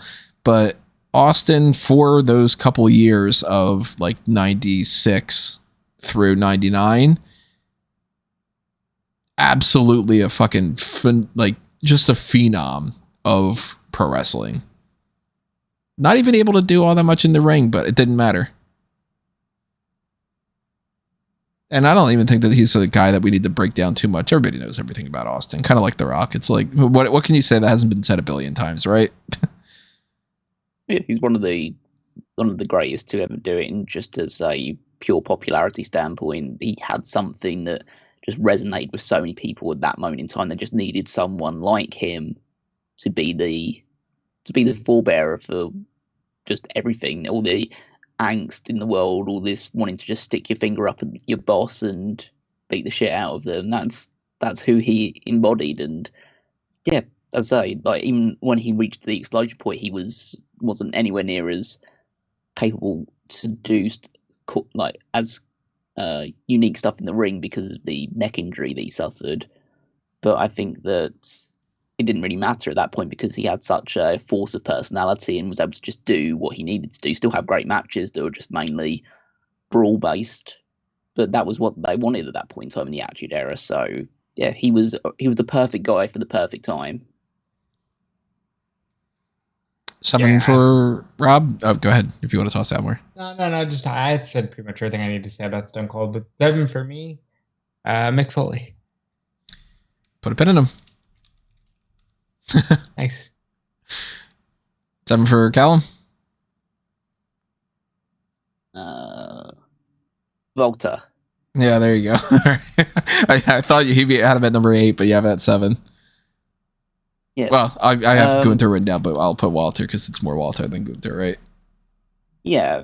I mean, I'm still enjoying all the stuff that he's doing as Gunther now, but I'll still always consider him to be Walter.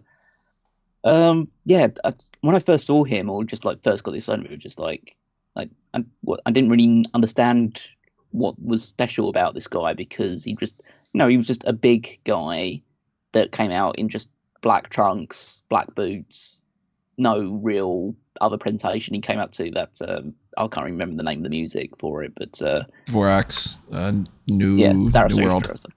Yeah, and so he comes out to that music. I just thought, okay, I can see, like, just from a size perspective, why people get behind it. But then you just watch him in the ring, and like he's so good. Like, there's no way to really describe it. He's powerful, but he can do cool submissions. But it's the chops. Obviously, the chops are just like the big thing about him, and just the way that he pretty much like tears flesh off the chest of people every time that he hits them. And he's had so many great matches ever since just coming to WWE, even in NXT, like with the 2 matches with Dragunov and Tyler Bate and Pete Dunne, and then he goes into the main roster and he has banger matches with Sheamus and Drew McIntyre in the triple threat match with them as well, and he has great matches with Ricochet, and his level of consistency is incredibly high, and he's one of the main reasons that I persist in watching at least some parts of WWE, because I just want to see him succeed and become the world champion that he should be. Fingers crossed it happens over the next 12 months. Yeah, absolutely. Just just watching a lot of the stuff that he did in the Independents and in PWG and the British wrestling scene, the German wrestling scene. Yeah, I wasn't like abreast of all of that sort of thing. I'm not to say like I was like an expert going into it, but I have like picked up bits and pieces over the time as well. I've seen him live as well. I got to see him at a Progress show defend the Progress World title against he who should not be named. One of many in the British wrestling scene that shall not be named anymore. But yeah, I think that was. I just think that he is again a special phenomenon. He's probably my. Well, I said like my generation, because obviously it's all our generations we're still watching at this point in time. But I think he is. I think of him what you guys think of the Undertaker. Like the guy that I don't think should. And also what a previous generation thought about Andre the Giant. Yeah, that makes sense. That just should rarely ever be beaten, and when it does, it should be a massive deal for the guy that does beat him. Yeah, I mean, he restored credibility to the IC title. I think listen, I love Drew McIntyre. I don't know when this is going up, but if Drew McIntyre beats him for that Intercontinental Championship before they let him break the fucking record, I'll be pissed. Yeah. Because it's like Drew McIntyre does not need to get that belt right then. Wait until the week after at the very least. it's going to lead to some serious discussion about like other records, namely one Roman Reigns. But Gunther is the quintessential pro wrestler. I think the best fantasy booking I've ever done is booking him against Taker. Watching him versus Pete Dunne at NXT TakeOver Brooklyn was fucking insane. It was awesome. Like, I love him. I love watching him wrestle, even when I don't love his opponent. He's just so good.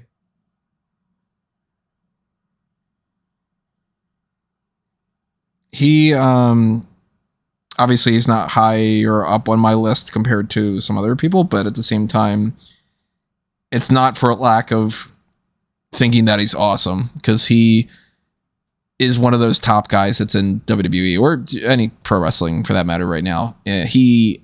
I really, really hope that he wins that championship from Seth Rollins. And that brings us around to, what are we on? Number 6. Number 6 for the women for me, which is AJ Lee. Nice. I love AJ Lee. She is on my top 20 at number 20. She on your list at all, Gal? She won't be appearing in my top 10, though. AJ Lee, short but sweet. I mean, as far as the run goes, I'm sure her too. But she came in as just another person on that NXT group with the time frame where they were doing the competition type crap, which was awful. And immediately I was a fan of her, not just because she's attractive, but also because she was just kind of one of the more interesting ones and one of the better ones in the ring. She took that roster by storm. And in just a couple of years, she became somebody that a lot of people look up to as being like their inspiration with, Roxanne Perez and Cora Jade. Like, she was a transition for Paige in more ways than one. I think that her as a manager and like a valet, which what she did, already put her in a spot where she was kind of, for a time frame, one of the better managers that they could have for their whole like history. And we didn't get a chance to see what she could do in the ring compared to what her potential was. Here's what I'll say. AJ Lee is one of the few women's wrestlers, not Stephanie McMahon, a woman's wrestler that time there, Raw was crafted around. Like, she was the general manager, then she was Ziggler's manager, then all the guys in the WWE title picture were fighting over her. She was that level, and I think if she had stuck around, we would have seen either she would have hung with them and done really well, or maybe she'd have fallen off a lot of lists. But I think that speaks to her genius in some ways, that she got out completely on top. Like, I did everything. They said I'd never do it. I competed at Mania, and I'm out. She burned bright and fast, like that kind of thing. And in some cases, it is better to burn out than fade away. Any other thoughts on AJ, Callum, before you give us your number 6? Nothing more beyond like what you said, except that obviously you said she dominated Raw for a long period of time. Like, that whole storyline around like CM Punk, Kane, and Daniel Bryan was all built around her. So, like, she was in many ways for a good like year or so the focal point of Monday Night Raw. So, good on her for achieving so much in such a short span of time.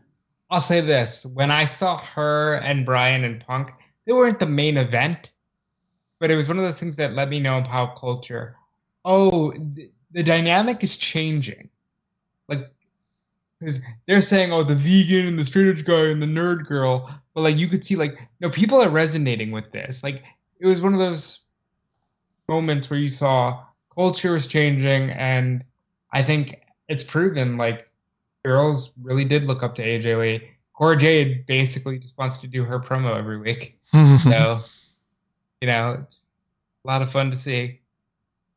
I'm not the type of person, I've said a million times before, that I ever like celebrity worship or think of anything as like you got to look up to somebody and see yourself in them. It doesn't resonate with me ever in any fashion. I'm missing out on that entirely. I don't know if that's just a missing part of my brain or whatever, but like there is something to be said about how AJ Lee didn't look like the regular women that they normally had.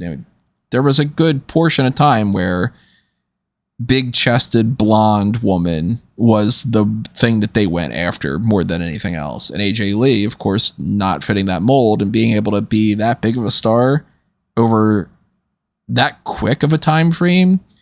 And was it her or was it somebody else? I forget if it was, I think it was her. There was like a story that came out. It was like Kevin Dunn or whatever had been like, oh, well, nobody's going to want to fuck her, so we can't put her in there. In her book. And that's like, not only is that awful just in general and like really, discriminatory and sexist and just like, it's awful, sexist. It's all the bad things. And then it's just wrong too. Right. And it's flat out wrong. Cause I mean, you go back in the archives and like, different time frame when AJ Lee was around and it's like everybody on this podcast is like, oh, and AJ Lee, man, like just kind of, so hats off to AJ Lee and, already hats off to whoever Callum's got at number 6. Oh, we've already mentioned her, so Sasha Banks, so we don't need to really talk about her too much more. Yeah, Sasha, yeah, we already talked about her quite a bit. So number 6 on the men, I've got somebody that I was like, I thought I would have ranked him lower. And then when I did this and I did the math and all that things that came along with that, I was like, it makes sense. Kane. He's not on my list, but I did think about him a lot. He's definitely not mine. Not surprised, but but he is a guy that, of course, my era and everything.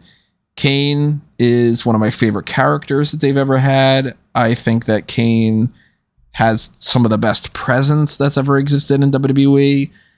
One of my favorite debuts of all time. I think that his old school, like the look with the flames and all, one of the coolest that they've ever had. Thought he put on great matches with a lot of different people. Unfortunately, Glenn Jacobs is in not the best spot right now as far as what he's done post retirement and all. But if I separate myself from that, Kane is easily one of my favorites of all time. Oh, yeah. And my number 2 big guy, which I don't think it's all that surprising to know who my number 1 is, but everybody knew that from a mile away anyway. It's got to be Kane. I'll say that. My number 6, we will be putting a pin in because it's Kurt Angle. Yep, yeah, we can hold on that. Yeah, we're going to hold off on that for Callum's list. Who's your number 6? Bryan Danielson. There we go. So that covers all of them on our list. He's fantastic. He's the best in the world in so many ways. And the longer he goes, the more respect I get for him. Like, he fucking clean break in his forearm during a match with Okada and just wrestled for 10 minutes and won. I mean, granted, predetermined, but whatever. But, like, he won. Yeah. He won and continued to do the moves. So, like, he's the man. He is very easily one of those guys that I feel you could show anybody a wrestling match that he's... I mean, obviously not every single one of his matches is a 5-star classic, but you show them any one of his good matches. I don't think that if you are not a pro wrestling fan, I think you would still be a fan of it. And you might end up becoming a fan because of what you're watching with him. Yeah, I think that's like just seeing him now kind of flourish in AEW. I've spoken about it in the past of how it kind of makes me resent his time in WWE, but that's just been a bit like facetious. He obviously did so well in WWE and being able to rise to the absolute pinnacle, becoming world champion when just because of the groundswell of support that he was able to get from the fan base, he said like, this is the guy we want. I don't care what your WWE logic says about who should be a main eventer and who should not be. This is the guy that we believe in as the world champion. And yeah, for that period of time where through 2013 into 2014, it just absolutely everything clicked for him. He still had great matches beyond that point, but then the short-term retirement, and that's when I kind of came to appreciate the work that he'd done outside of WWE, checking out more of the stuff that he did in Ring of Honor as well, and just seeing like how like absolute the killer he was in a Ring of Honor, which really wasn't his character in WWE. He was always an ultimate underdog type of character. But then when you see him coming to AEW, it says, "Oh, he's just gonna kick people's heads in," and he's not there to be like an underdog baby face that will just come from behind and win, which was most of his time in WWE. He's now going to be the aggressor, and he's going to beat the shit out of people. And I just love that side of him in AEW. And hopefully, again, it's a lot with a lot of these people that are still wrestling is like feels like there's only so much time we have left in them. But I hope there's so many people in AEW that I still want him to have a good one-on-one match with, and so hoping that he's around for a little bit longer.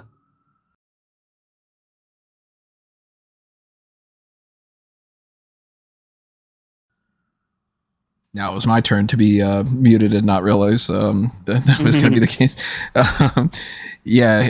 Danielson is a guy that, if you go back into the old episodes of Smack Talk, I was like, I don't fucking see it. Why is everybody going nuts over this guy? This guy's fine, but they're acting like he is God's gift to wrestling.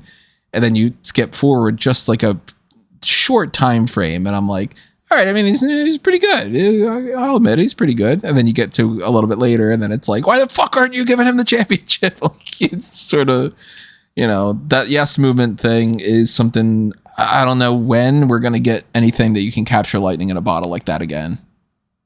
And he's doing some great stuff now. So for somebody who should have been retired multiple times by now from unfortunate injuries, he's still putting on the best damn show. Let's go to number 5 on the women. Bianca Belair. Nice. She's my number 4, so we can talk about her now. My top 10. Really? I thought she was almost a lock to be in your top 10. Bianca, again, hasn't been around for 20 years or anything like a lot of these other people have, but in a very short time frame, she came in NXT and it was like, all right, she's talented. And then a couple months later, all right, you can give her the belt now. And then they didn't. And then she goes to the main roster and she has been fucking killing it. She is one of the best in the ring. She is, she wavers every once in a while on the mic for certain things. She'll get flubbed here and then, but she's inspirational to a lot of different people. A lot of people are going to be getting into pro wrestling because they saw Bianca Belair. And she's carved out a spot in the Hall of Fame in like a 3-year period where it's like, top tier talent. Like, she will go down in history as being one of the best women, I think. I hope she sticks around longer. I don't think that she needs to. You need to repeat that. You kind of dropped off again. I said I hope she sticks around longer, even though I don't think that she needs to. Like, she's done so much, but I want to see her. I want to see her have a John Cena run. Even though I've said that she is the John Cena of the women's division already, I want to see her have that longevity. I think that while I think that there's still some room to improve on the character work side of things, I think like she's done the now like very inspirational top level babyface, and she did some great like arrogant cocky heel stuff in her NXT times, but I think that now we need to see that progression into whatever a heel character would be for her on the main roster. But I just think that bell to bell, she has an unmatched athleticism and ability to have awesome matches with pretty much anyone. I think that she works well with people who maybe have a bit more grounding in like psychology and a bit more of the technical side of things, but she always keeps up and can match them just with her pure power and just an uncanny ability to outwork and have so much more stamina and capacity than others. So I think that if she does stay on this trajectory within 5 years' time, I think pretty much anybody will be saying that she would be one of, if not the greatest women's wrestler to ever have been in WWE. Which is awesome. Love seeing that. My number 5 on the men. I don't think he's on any of your lists. We're not doing 5 for the women. We're not doing 5 for the women as well, for us. Oh shit! You guys didn't do it. Well, now you can see my number 5. But okay. Yeah, number 5 for Rob. I looked at the list wrong. I thought that Bailey and Tasha Banks were that for you guys. Athena, I think she's having the run of her career. And she's legitimately as good as I always said that she was when she was Ember Moon, and she's fucking killing it. She was just outside the top 10 for me, but yeah, she hasn't made it on for my one. Didn't make my top 25. But she is doing like great stuff right now, and yeah, I think if she continues again on this trajectory for a little while, I was never super into. I thought she's definitely very talented as Ember Moon in NXT, but I was never super into her, especially when she got onto the main roster and they just completely lost direction on her. You didn't love that Nia Jax thing? Yeah, or when like Mandy Rose and Sonya Deville broke her switch backstage, whatever. Yeah, that didn't really appeal to me either. But yeah, the stuff that she's doing as this like violent, cocky heel in Ring of Honor is more right up my street. Yeah, and I just think that she's only gonna get better from here, and I'm damn happy that we're finally seeing it. My number 5 is Io Shirai. Not on my remaining list, but Io is awesome. She would have been 13 for. She would have been 12 for me, but she's amazing. Yeah, I just think that she is like as just a pure wrestler. I think that there's very few that can do the sort of have the capabilities that she has. She has unbelievable power for someone so small. Like I've watched the matches back in Stardom's archives when she was like German suplexing Piper Niven all over the place, and like hitting Kairi Sane with like 5 consecutive flip over Chaos Theory German suplexes. Like she has just an unbelievable capability that we only really scratched the surface of in WWE. But then again, she's making her money now, so she doesn't have to put her body on the line as much. But she still does crazy shit like moonsaults with a trash can on her head in a War Games match, or moonsaults off ladders, or just other crazy dives to the outside. Yeah, and I'm happy that she's the Money in the Bank holder. I'd like to see her be a women's champion in WWE because I think she deserves it. I think that she just has done so much in her career that would be a good icing on the cake. She was a great NXT women's champion as well. Yeah, and I just think it's hard. You're hard pressed to find any match that Io Shirai has that's bad. Like she has many great ones. I'd say like another one of the top women's matches I've ever seen is the one that she had with Candice LeRae on a takeover like several years ago. I thought that was just such great wrestling, and yeah, I hope to see more of her. I think she's still got barriers to break down. Any other thoughts on Io, Rob? Are you muted now? Your time, I think you're muted. I assume he's maybe occupied or something. Maybe so. Well, it'll come around to him, but then we talk about my number 5 on the men. I already showed my cards, but Owen Hart. I gave my number 5 on the men. On the women. No, you're asking if you had any other thoughts on Io. Oh, I think Io Shirai was the last great NXT Women's Champion, and until I'm proven otherwise, I think the division only went down from there. I hope that Money in the Bank leads to greater success for her. Hope so. Now, Owen on my number 5 is a guy that I've always pretty much had in my top 10 range. And the more when I was looking at this list, the more I thought about it and all.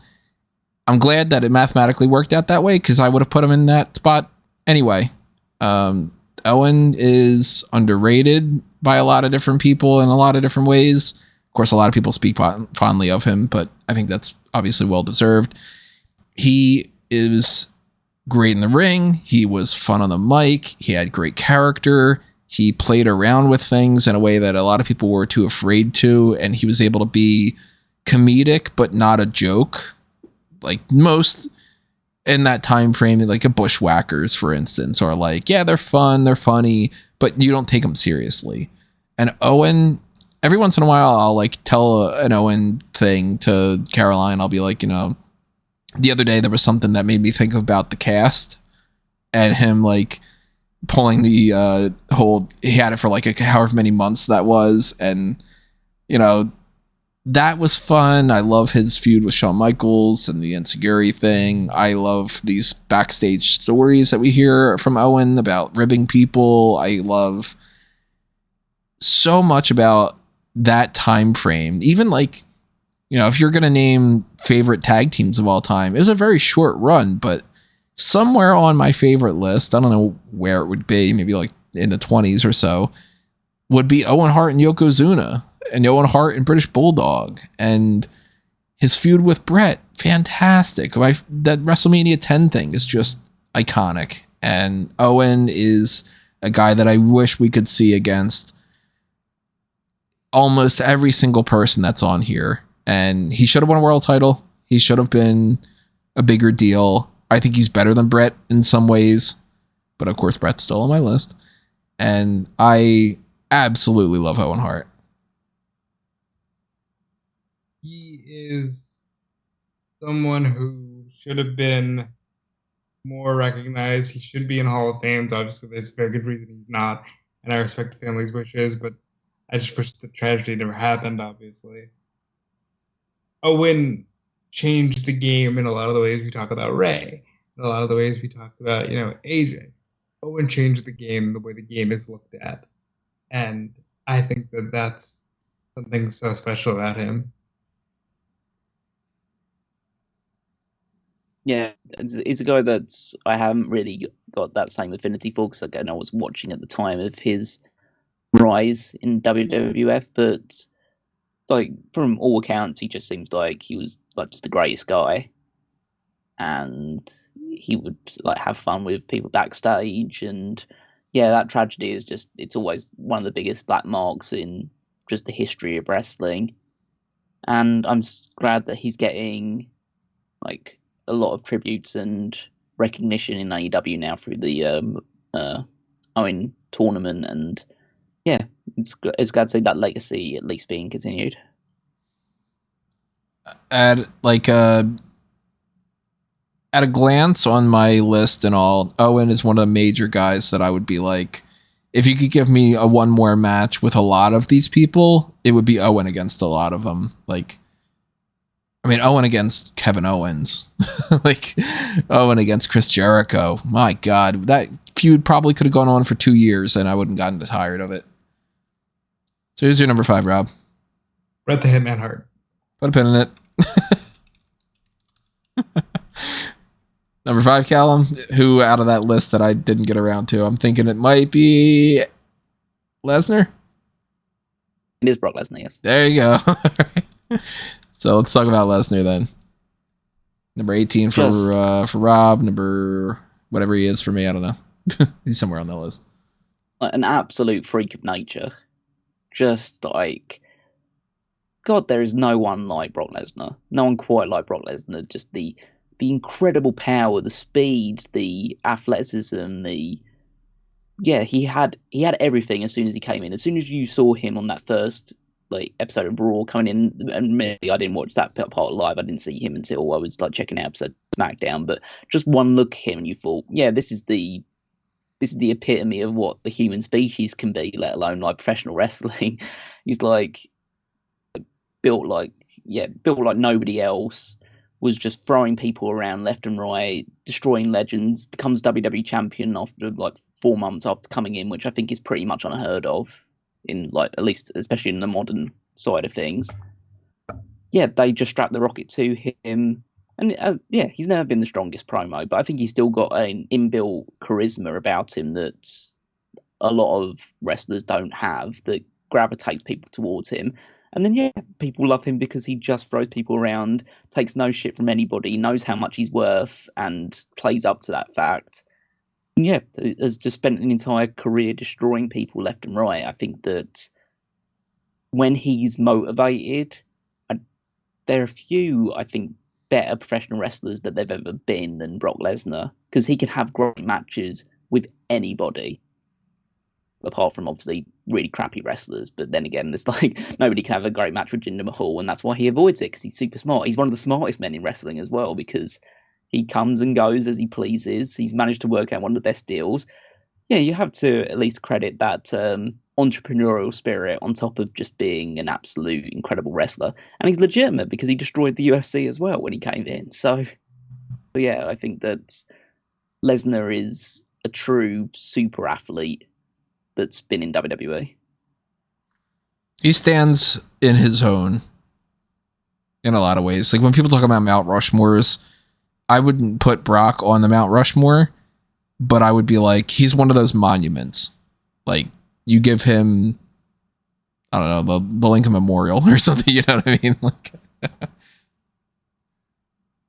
Brock Lesnar is the quintessential athlete, and everything you could ever want to be in a professional wrestler. That's why WWE strapped the rocket to him, and that's why when he said, "I can't do this," they simply said, "We're never giving anyone this treatment ever again." And obviously, Brock has since come back, and it's been great. But Brock Lesnar is the best. He beat The Undertaker's streak. We can say whatever we want about that being the worst timeline, but there's a reason he was the one chosen to do that. He brings legitimacy that no one else does, and he's the best. So we talked our number 4s, but Rob hasn't given his number 4 for the women. My number 4 is Deonna Purrazzo. Not on my list. And she's not on any of your lists. I know that because I'm the only one that likes her that highly. But she's phenomenal. She's one of the best. She's the best women's wrestler outside of WWE and AEW. And I hope one of these days, one of these two companies picks her up because she deserves to be in the main event of a major show. Any thoughts on Deonna, Callum? I think she's got a very high ceiling, and she's already achieved a huge amount. She's a great technical wrestler. Yeah, I'm interested to see what her journey beyond Impact Wrestling will eventually be, but I think she's achieved quite a lot already there. Hopefully she moves. I think she needs to move on. So my number 4 on the men's list, coming around to him from before, Mick Foley. Number 17 for Callum. Number 7 for Rob. One of the absolute nicest people, it seems, that's ever existed in this business, which that alone is like, you know, you're going to give some extra points for that. But on top of that, Foley has so many iconic moments that only would work for Foley. You know what I mean? Like, plenty other people could be like, oh, they've had a great match. Okay, whatever. But like Foley's got things that are just weird and stand out to make him have his own little niche in this. Like, who else could pull off being Mankind and Cactus Jack and Dude Love in a Royal Rumble? Who else is going to be crazy enough to get thrown off the fucking Hell in a Cell? Who can pull off being that underdog that wins the championship in one of the biggest pops of all time and everything? Foley is an oddball wrestler where you can't put him in the same league as, like, you know, Callum's going to talk about like Okada, and I'm going to talk about like Michaels and these wrestlers that are like, all right, bell to bell, they're going to do these moves and they're going to whatever. Foley's not that type of person, but that doesn't mean that he has to be, because we're not talking about who can perform the most athletic moves in the ring or whatever. He was captivating in an entirely different fashion. And by all accounts, man, that guy should have been an even bigger star in a, you know, different time frame. Maybe his injuries don't catch up to him in a different way or whatever, but I loved Mankind when he was just Mankind feuding with The Undertaker. That stuff is my shit, with the whole Boiler Room Brawl and, you know, Buried Alive. And I thought that Dude Love was funny. I dressed up as Dude Love one year for Halloween. I liked his stuff with Austin. I love his stuff with The Rock. I love Foley after the fact, with him just being Mick Foley, you know, Mrs. Foley's baby boy, and having the whole guest appearances here and there. You guys can talk more about like his feud with Triple H and all. Foley's the fucking man. Love him.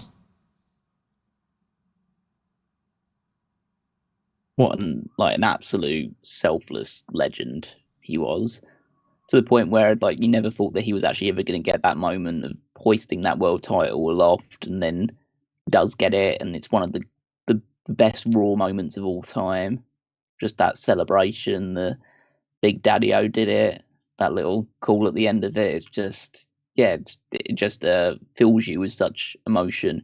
And then it's just, his career is just littered with amazing moments through his time in WCW, and when he like had that the stupid horrors steel cage match where he gets electrocuted, and no, it's not him that gets electrocuted. He's the one that electrocutes Abdullah the Butcher, and just like all the other stuff where like he's had awesome matches with Vader where he gets his ear cut off. He's literally like left body parts in the ring for like the effort that he puts into it. His time in ECW where he, instead of like being the Cactus Jack hardcore legend, he subverts it and he becomes a guy that's desperately calling out for Eric Bischoff to hire him back and to go to, and what real wrestling stands for. And he does a version of that when he's in WWE as well. But then he comes in as Mankind, and like that's a complete departure from what Cactus Jack was. And a lot of people that would like crumble your chances, but he embraces it and he evolves with it. Like that match with Shawn Michaels at Mind Games is an underrated classic, to the point where like people would just watch that and just think, oh, that sounds good, but it's even better than you could even imagine it being. And obviously we can talk about being thrown off the cage by Undertaker, and then the match with Triple H and Cactus Jack, which is still, I'd say, it's the best feud. It's the feud that put Triple H on the map. Like Triple H doesn't become who Triple H is without Mick Foley. And in the same way, the match that I always remember for Mick Foley is Randy Orton, Backlash 2004. My favourite ever Randy Orton match. It's not even close. And he established Randy Orton. Randy Orton doesn't become who Randy Orton is. You can argue that Edge doesn't become who Edge is without that match. I'll make those arguments right with you. That is my favorite Randy Orton match as well. That's Mick Foley. When I started crafting my list, immediately became somebody that I was like, he cannot leave the top 10. Some names shifted, but Mick Foley cannot leave the top 10. Mick Foley is everything you want a wrestler to be, in the sense that he can tell such a good story with his body and his emotions. And yet somehow he's still like the best, nicest person ever, despite the fact that he's taken more unprotected chair shots to the head and more dangerous stunts than any other wrestler, practically. And he's everything that we'll never see again in wrestling, for better and worse. And I think that's his legacy. He was menacing as all hell, and he's comedic as all hell. Like he's two far ends of the spectrum, because there are so many people that will take a beating on, like, you just pop in a CZW clip and it's going to be these guys bashing each other with, like, I don't know, bowling balls that have spikes on them or whatever. And you could be like, okay, well, plenty of other people do that kind of weird shit. But Foley did that with like some art to it. And then you get like, there's been plenty of people that have been like, he's fighting the Undertaker and he's doing whatever he's doing. But Mankind was something different. And then Foley's so fun and like vibrant and all. And the This Is Your Life thing with The Rock, of course, iconic. And can't say enough praise for Mick Foley. Which turns us around to Rob's number 5. Or number 4. Number 4 for the men. Yep. Correct? Yeah, because you already Peraza was it. Chris Jericho. Now, I think that's probably Callum's number 4 as well. No, we can hold. Oh, okay. All right. Well, I think I know who the other people are, but I thought that Jericho was going to be in there. We can hold for Jericho. Hold for Jericho. I mean, because we're coming up to the very close end, maybe we just wait until. Okay. I was like, he's my number 3, so if you want to talk about him, we can. But let's wait. Let's talk about number 3 when we get to the threes and stuff. So, who's your number 4 then? Is it Chica Okada? I was just gonna say, is it is it Okada or is it? And I was going to say the other person who I think is your number 2. So Yeah. All right, so Okada is not on my list. And I know he's your number 1, Tony. Yeah, I've liked what I've seen of Okada, but no, he's not on my list. He's a generational talent.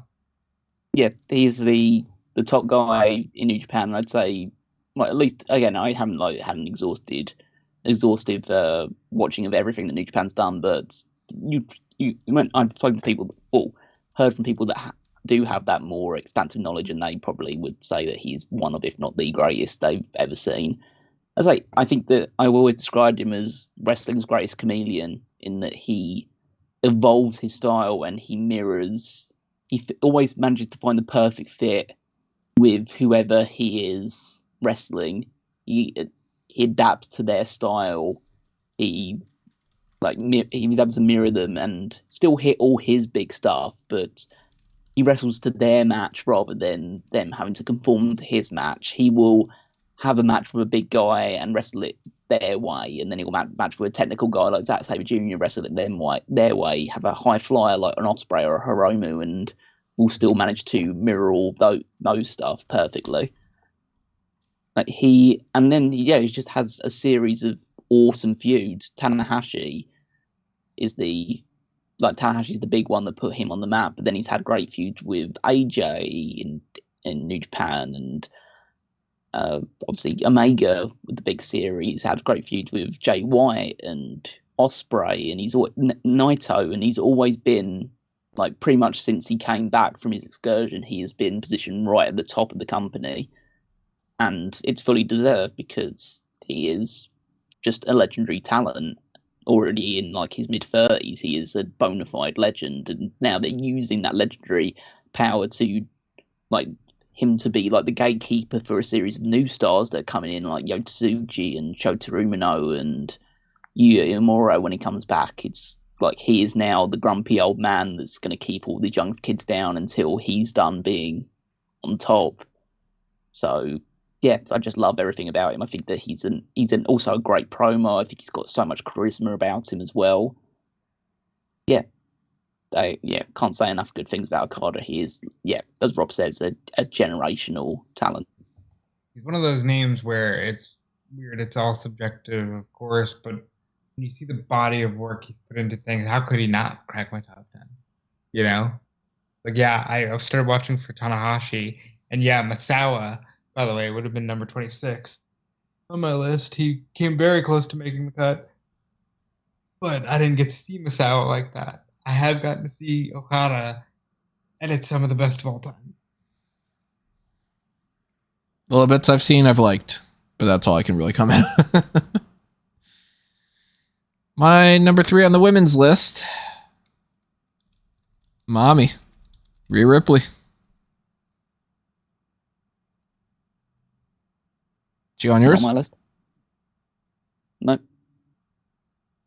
What about you, Rob? Did we lose you? Nope, nah, man. I was muted and didn't know it. It's happening on this podcast. Long podcast, everybody. Yeah. Thank you for tuning in as long as you've had. And Rhea is fucking great. I've liked Rhea since the NXT UK days. I was surprised that she won that championship first. I just assumed that it wouldn't be her, but I was down for her championship run. Of course, her NXT run was cut short. I think it should have gone longer. It should have been better, but they, for some reason, thought having her fuck off with Charlotte Flair was a better idea, and I've been pissed about it ever since because I've always liked Rhea, and Rhea is all 100% deserving being that top spot right now. I think that they're actually not even doing it as good as they should, and despite the amount of effort that they're putting into making her feel like she is the top woman in different ways, I think they're still underrating her. Yeah, she is, I think, a modern day China, but better in the ring. Way better, yeah. Way better in the ring. But I think that, she has like so much going for her. She's still young. She still has a lot of potential and lots of room to grow. I think that like she was a bit of an oversight for me. I'm not saying that she necessarily would knock someone out of my current top 10, but she would definitely be moving up there potentially in the near future if she does continue on her current trajectory. I just think that there's still so much potential with her that they've never fully capitalized on. That's why I've never really as gravitated as much to her as others. Any thoughts, Rob? And then your number 3? I would have absolutely put Rhea on this list if we let a few more, years go by. I think she should be on this list. But my number 3 for the women is Mickie James. She is the very best of her generation and an absolute legend. Put a pen in there. Yeah, I think I know where that's going for Tony. But yeah. Number 3 for Callum? Becky Lynch. And number 2, we could just talk about her now. Let's just go ahead and do this. Becky Lynch is my number 2. Mickie James is my number 1. Let's just say once we get to this top 3, it's kind of like let's just. And obviously, Sasha's my number 1, Becky's my number 2. Who's your 2 and number 1, Callum? My number 2 is Jamie Hayter. Already, wow. And my number 1 is Asuka. Asuka. Oh, I forgot about. We hadn't talked about Asuka yet. So then let's bounce around and we got Jamie Hayter, we got Asuka, we got Mickie, we got Becky. Let's talk about Asuka because I had her the lowest out of that. Well, I mean, technically I don't have Jamie Hayter on there, but let's talk about Asuka. What the fuck? I mean, she is champion right now. She is amazing. She has kicked so much ass since NXT. She is underrated on the WWE roster. I don't know how they overlook her as much as they do. Hall of Famer. Before even these past like couple years. Fucking great. Love Asuka. She's such a tremendous worker. She is such like a great striker, does a lot of good submission stuff as well. But it's more just it's a presence and it's a personality thing. Because even though she doesn't speak particularly strong English, her force of personality and the charisma that she does manage to carry through when she's talking or when just basically in the ring and the way she presents herself, she is so she has this kind of like gravitational pull to her, I feel. And I think that she's in my mind one of, if not the best bell-to-bell worker in WWE right now. And I think that they haven't fully capitalized on her capabilities and they shouldn't have ended the unbeaten streak when they did. But I think that from her time in NXT all the way through to today, with the multiple runs with women's titles and the women's tag team stuff with Kairi as the Kabuki Warriors, I think that she has done a lot and she is just my absolute favorite women's wrestler. And then I can go back and watch some of her stuff from old days in Japan as well, when she was like some of my favorites, not one of my favorites things, but something that I discovered a couple of months back was like matches that she had with Nora Suzuki. Just like, oh my god, that's like this crazy thing. It was like both of them just beating the crap out of each other for ages, and it's just okay. This is just fun, and like she is just a bundle of fun as well as being just absolutely dangerous and have a killer instinct as well.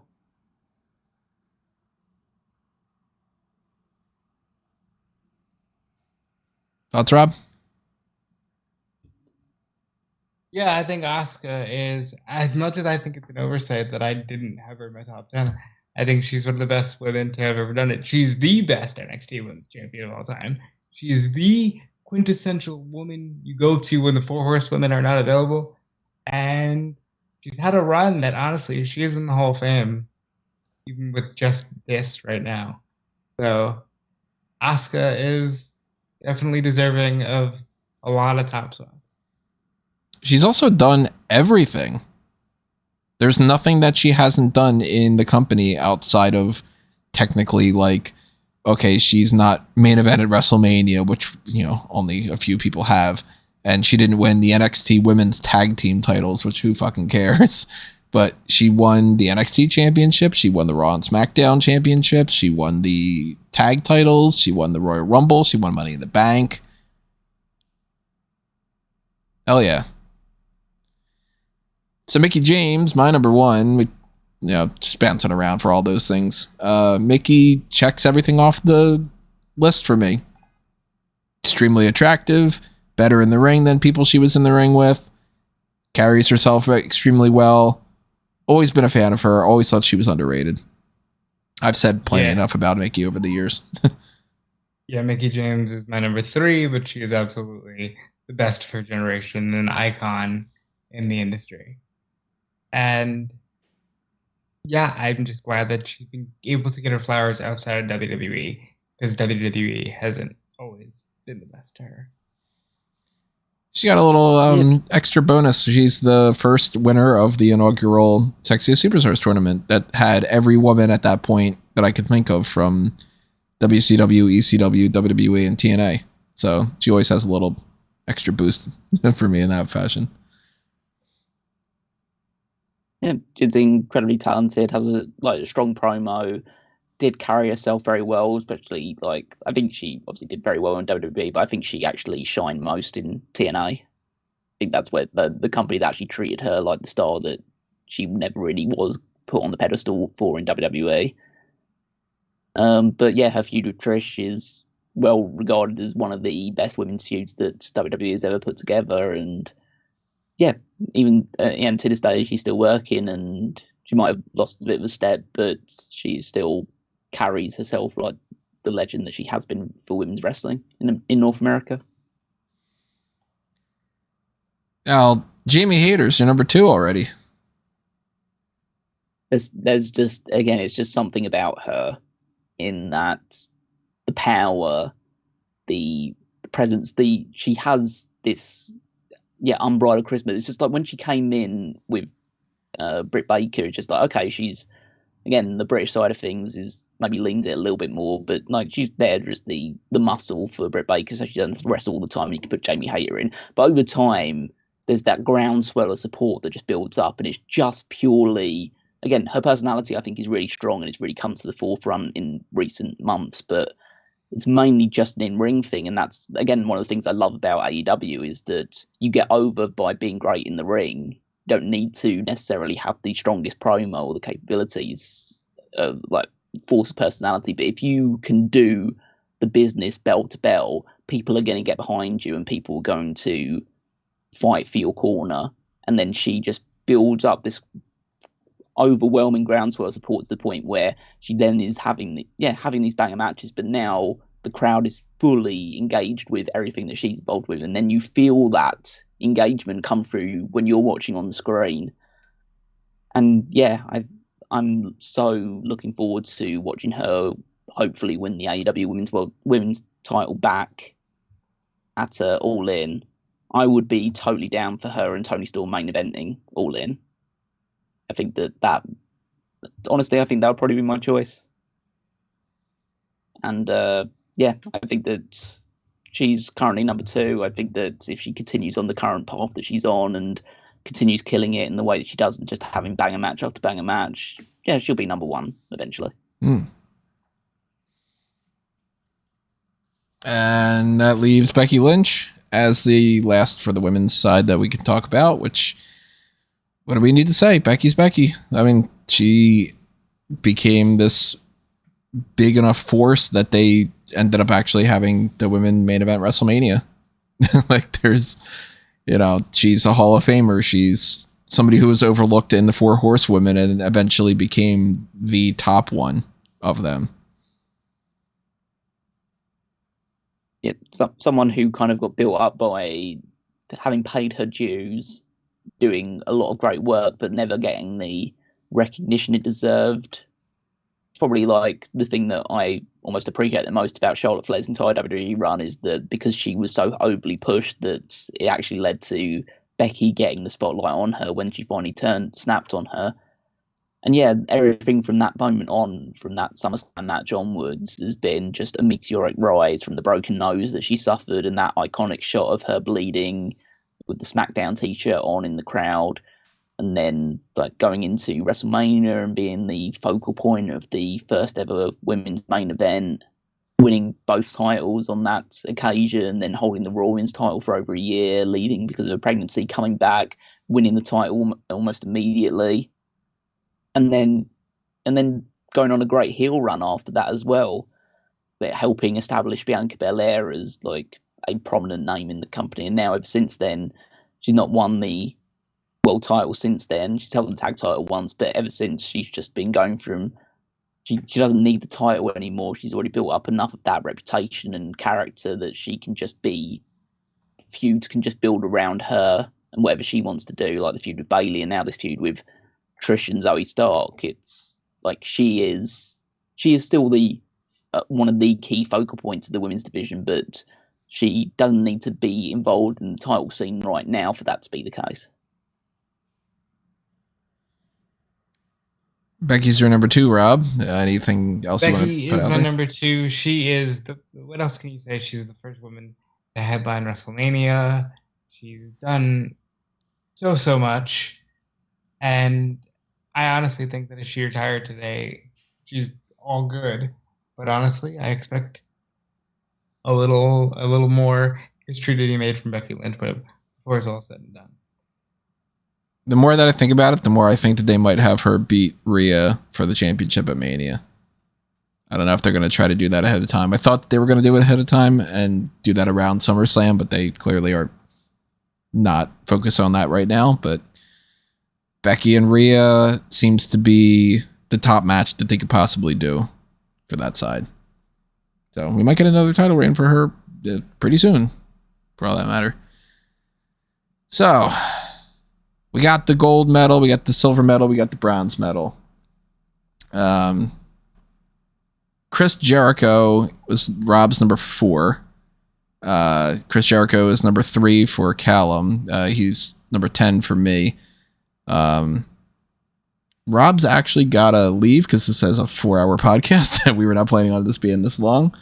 I think a lot of this is stuff that we've said a million times. So to be perfectly honest, I can give you, before I run out, and I do have to run out, and you guys know where to follow me and all that, and this was a great discussion, but I can give you my final 4 right quick. It's Chris Jericho at number 4, Triple H at number 3, Edge at number 2, Shawn Michaels at number 1. You guys, we've talked about this ad nauseum. You guys know how I feel about all these people. But I do actually have to run. Did not expect this to be a 4-hour recording, but I do love you guys. Yeah. So yeah, we were not anticipating this to be as long as it was, but Rob's said everything he's said about these guys. I mean, I don't think he's gonna have much to say about the other ones that we're gonna get into here because we've said it. To be perfectly honest, yeah, the rest of the stuff we have to talk about we've said a million times. So I don't want to speed run it all the way, but again, we have gone for 3 hours and 46 minutes. So Jericho, we've said everything we could probably say about Jericho. But anything else you want to toss out there, Callum, since he is your number 3? I think he's just like when he says he's like the best in the world at what he does, it's hard to really argue him with that. And the way that he's evolved his character constantly is something that everyone brings up, but it bears repeating because to stay relevant for as long as he has done and to always find a way to still capture the magic and continue to work as well as he does in his now early 50s. I think he needs to be commended for just his longevity and his desire to continually freshen it up and never lets things get too stale. Yeah, Jericho is a guy that he's worked with a lot of different people in a lot of ways that prove how much of a mainstay he is on any kind of roster. And I think some of his stuff doesn't work.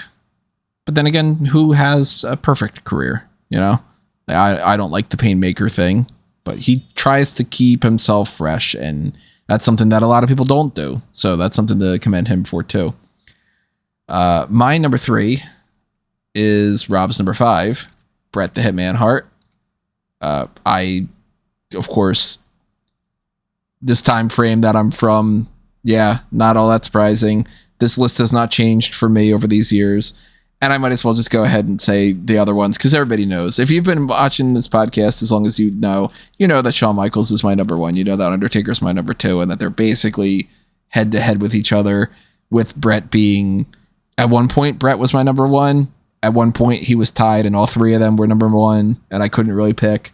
I eventually settled on that being my kind of breakdown. There's sometimes that I think Undertaker should be my number one, but Shawn being my number one, Taker being my number two, Brett being my number three, it's pretty much stayed that way. And I don't need to run down why. You all know exactly how I feel about all them.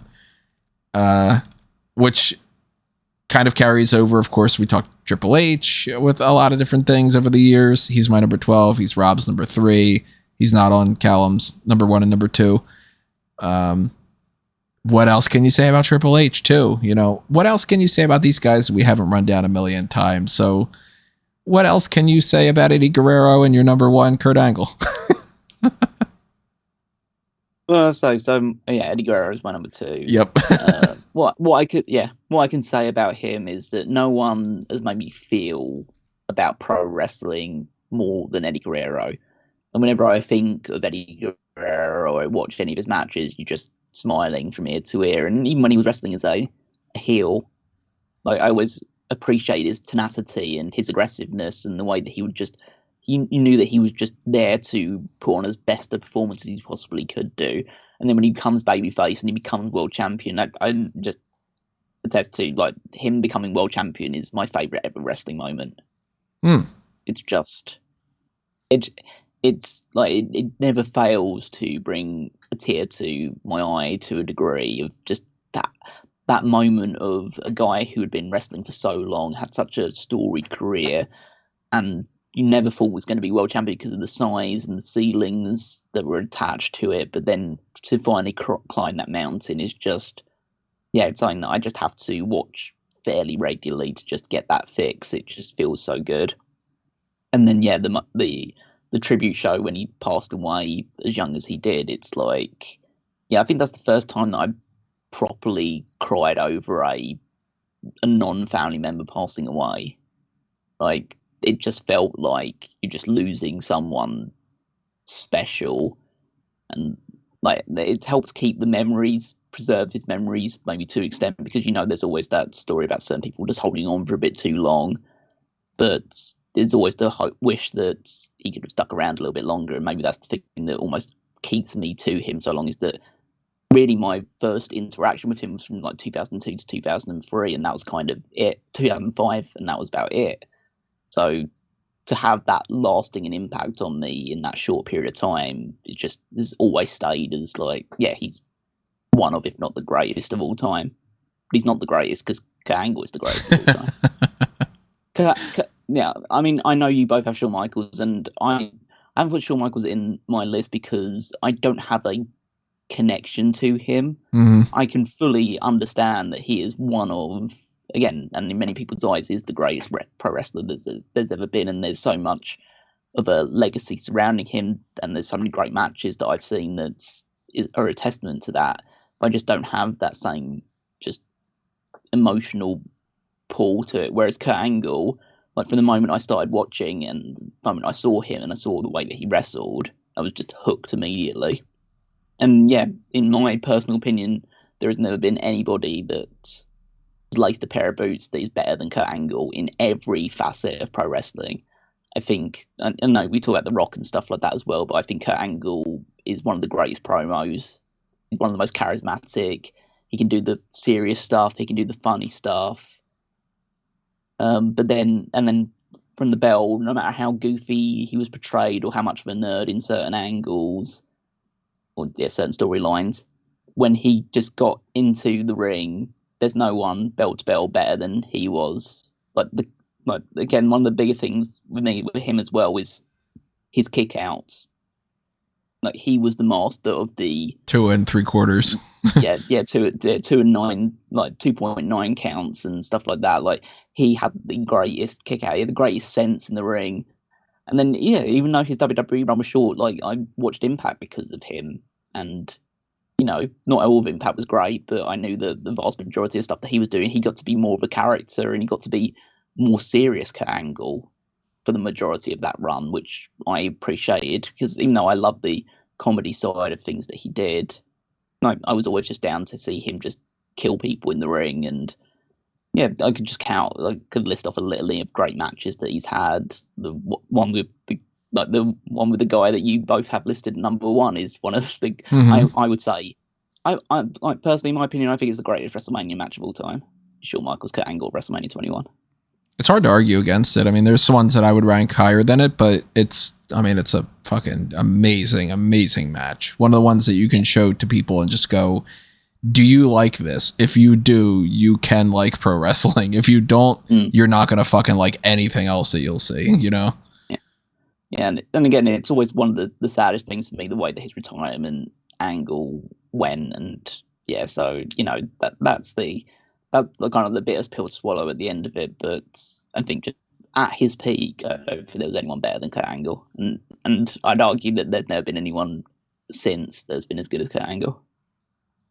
So obviously we are not doing a consensus list, not only because this has gone on for 4 hours, but also because we can't just say you like this one better and all. But it is interesting to see that there still would be some people that would be somewhere in our top 25s because we all have them in there. Like we all have Mick Foley in our top 25. We all have Bryan Danielson in our top 25. We all have, I think Brock Lesnar. Oh wait, no, Brock Lesnar is a little bit lower than that for me, but he would be enough that I would be like, okay, well, you know, I could swing him in there. We all have Jericho in there. We've got Kevin Owens somewhere around that range. I think that he's not in the top 25 for Rob, but I think that he would be in the same kind of situation as like Lesnar, where he'd be like, yeah, I could argue that. And obviously there's people. AJ Styles and Samoa Joe are pretty close. They're pretty close to, you know, there's people that are on one list and not on anybody's list. There's on two, like there's two for Edge. There's two for Brett. There's two for Rey Mysterio, whereas he's lower for me, you know. But we do have Becky as well on the women's side, and Bianca, well, for the most part, will be on the women's side. Yeah, Becky's a lot of most of them. Sasha's on all of them. Right. Yeah, there would be a lot of like Becky would definitely be number one, if not number two. Sasha would be around that type of range. Bianca potentially, with Rob, would be like, yeah, I could see that, you know. So it would be interesting to kind of revisit that down the line. Maybe we do. I don't know. This was already a gargantuan cornerstone type of thing that we were planning on doing. I didn't expect it to go for 4 hours. So I have supplemental lists to go along with that. And maybe we do some sort of a dark cast or follow up with this. I don't know. That's going to depend on you guys a little bit. If you want us to continue on and to dive deeper into some of this, let us know. If you want us to talk even more about our bronze medal, silver medal, and gold medal ones that we picked, or number 3, 2, and 1, we could do something based off of that. We could do a mock draft based off of this in some way. We could be following up a little bit with the all-time pay-per-view card. Like I have my pay-per-view card that I've been working on. I haven't set up like a time for when I can actually like finish that and put that out there, but maybe sometime this year, I don't know. And maybe these guys are interested in doing that too. Whatever it is, you have the power to let us know that you're interested in this. And the more that you are interested, the more that we will come back to this and revisit it down the line. Or you can actually just directly sponsor it with the Pick Your Poison tier over on Patreon or on the YouTube channel membership. That is, of course, the best way to make sure that we do it, because that'll be a direct like, hey, I specifically want this instead of a list of things that we can get around to at some point. And I know people have been asking for it for a while, so hopefully this has been a good addition of making you feel like we've lived up to that for the past few years. And a couple weeks from now, when you're hearing this, I mean, remember, we're recording this on July 5th. For all we know, Adam Page does something that Callum goes, fuck it, he's my number 11 instead of Kenny Omega. Or something happens where, I don't know, maybe Rey Mysterio jumps higher up on the list, or we see something better with Johnny Gargano where I go, damn it, I got to put him above The Rock now, or you know, whatever it might be. Maybe by now things have changed. Maybe just we wake up another day and we decide, you know what, I think I'm going to put Jericho over Edge in my top 10 or whatever it might be. Catch us on a different day, we might have different opinions. Point being, right now, July 5th, this is what we're going with. So we want to know what your lists would be too. What's your top 10? What's your top 25? Whatever it might be. Leave them in the comments below. We'll come back to this at some point. Either take a look and see how it's changed or build on it. I don't know. But that's the top rope list of our favorite wrestlers of all time, at least as far as right now is concerned. And who knows what else we might end up doing for future top rope lists or future ways to kind of break down our favorites and get into Mount Rushmore discussions, or, you know, one more match discussions where we talk about these people. And I don't know. Point being, there's always more to come. So you should always stay tuned. You should always subscribe to our channels, follow us on Facebook and Twitter, maybe follow us on our personal accounts, maybe check out Fanboys Anonymous. You know where to find a lot of that stuff. You can find all my stuff over on the link tree that you can see at amangotree.com or anthonymango.com. Fanboys Anonymous links there, Smark Moment links there, and my personal accounts at Tony Mango. Rob is all over the place at Dude Felice. Callum, round us out. Yep. So you can follow me on Twitter at Webmaster14. You can check out the power rankings over at smartcomoment.com. Check out all my weekly articles on there every Saturday. And then you can check out the Fantasy League over there as well, also by checking out wwefantasyleague.com. And yeah, we'll round it up because it's gone long enough anyway. Yeah, we do still have 2 more podcasts we have to do this week, everybody. So, down the line, you'll be listening to this maybe around 2 weeks from now or something. I don't know when I'm going to publish it, but thank you in advance for listening. Thank you for listening to the past couple of weeks that you have. And if you haven't, go back and check them out. And we will see you next time. But for now, this has been another Smark Out moment. And we are being counted out.